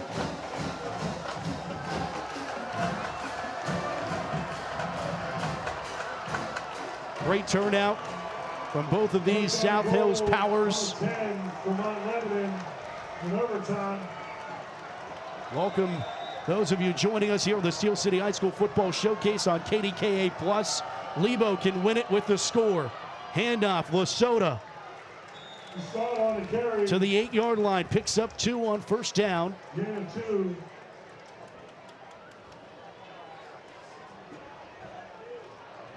It's a heck of a way to kick things off on KDKA+ the first day. Yeah, this is great. And this is just classic football here. Right. You know, you got 10 yards to go.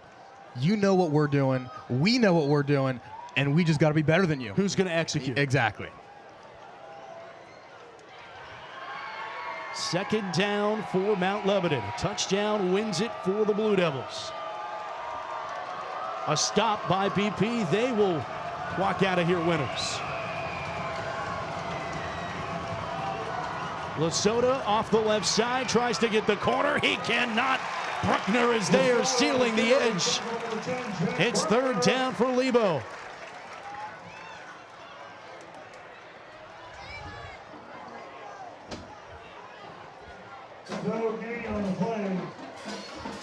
Can I just say, watching overtime tonight, JP, that I really wish that we'd see this at the highest level of football? Oh, I agree, 100%. I love the college, high school. Give both teams a crack at it. And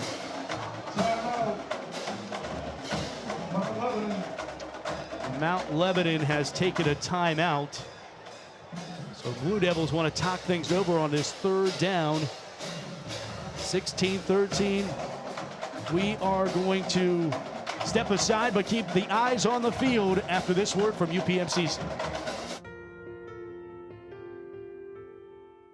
Most individuals, when they have an injury, they want to get back immediately, whether that is getting back to work or getting back to sport or getting to their next yoga workout. We really want to give them pain-free function and mobility as best we can for the extent of their lives, so they can be active, so they can enjoy being with their loved ones.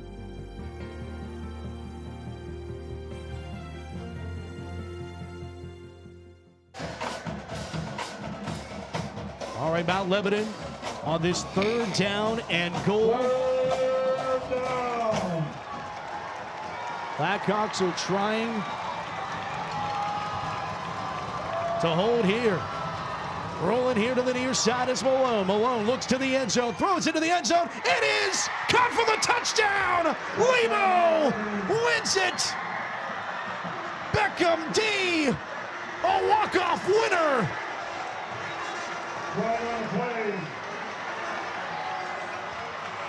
There is a flag down.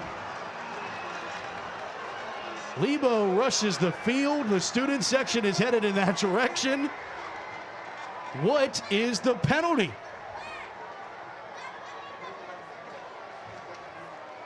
The catch was Noah Shirelli on the reception.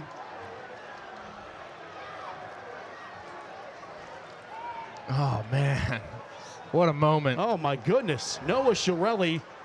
Noah is the young man from Switzerland. Moved here in 9th grade. Makes the touchdown catch. And that will be the final score. So whatever that flag was, it won't matter. Mount Lebanon wins it 19-16. Takes down the Bethel Park Blackhawks in overtime. What an evenly fought game. Oh my goodness. Super competitive. Score changes, momentum changes. It had everything. And the hero for Mount Lebanon, Noah Shirelli, the junior, hauls in the touchdown pass that wins it in overtime. Lebo 2-0, Bethel to 1-1. And our presentation of the Steel City High School Football Showcase, a great one here tonight. Thanks so much for watching. For Hannah Mears and Johnny Patrician, I'm Matt Fargo saying the 10 o'clock news is coming up next. Thanks for watching this presentation of high school football. We'll talk to you next week from Montour. Until then, good night, everybody from Bethel Park. Lebo wins it over BP on the Showcase.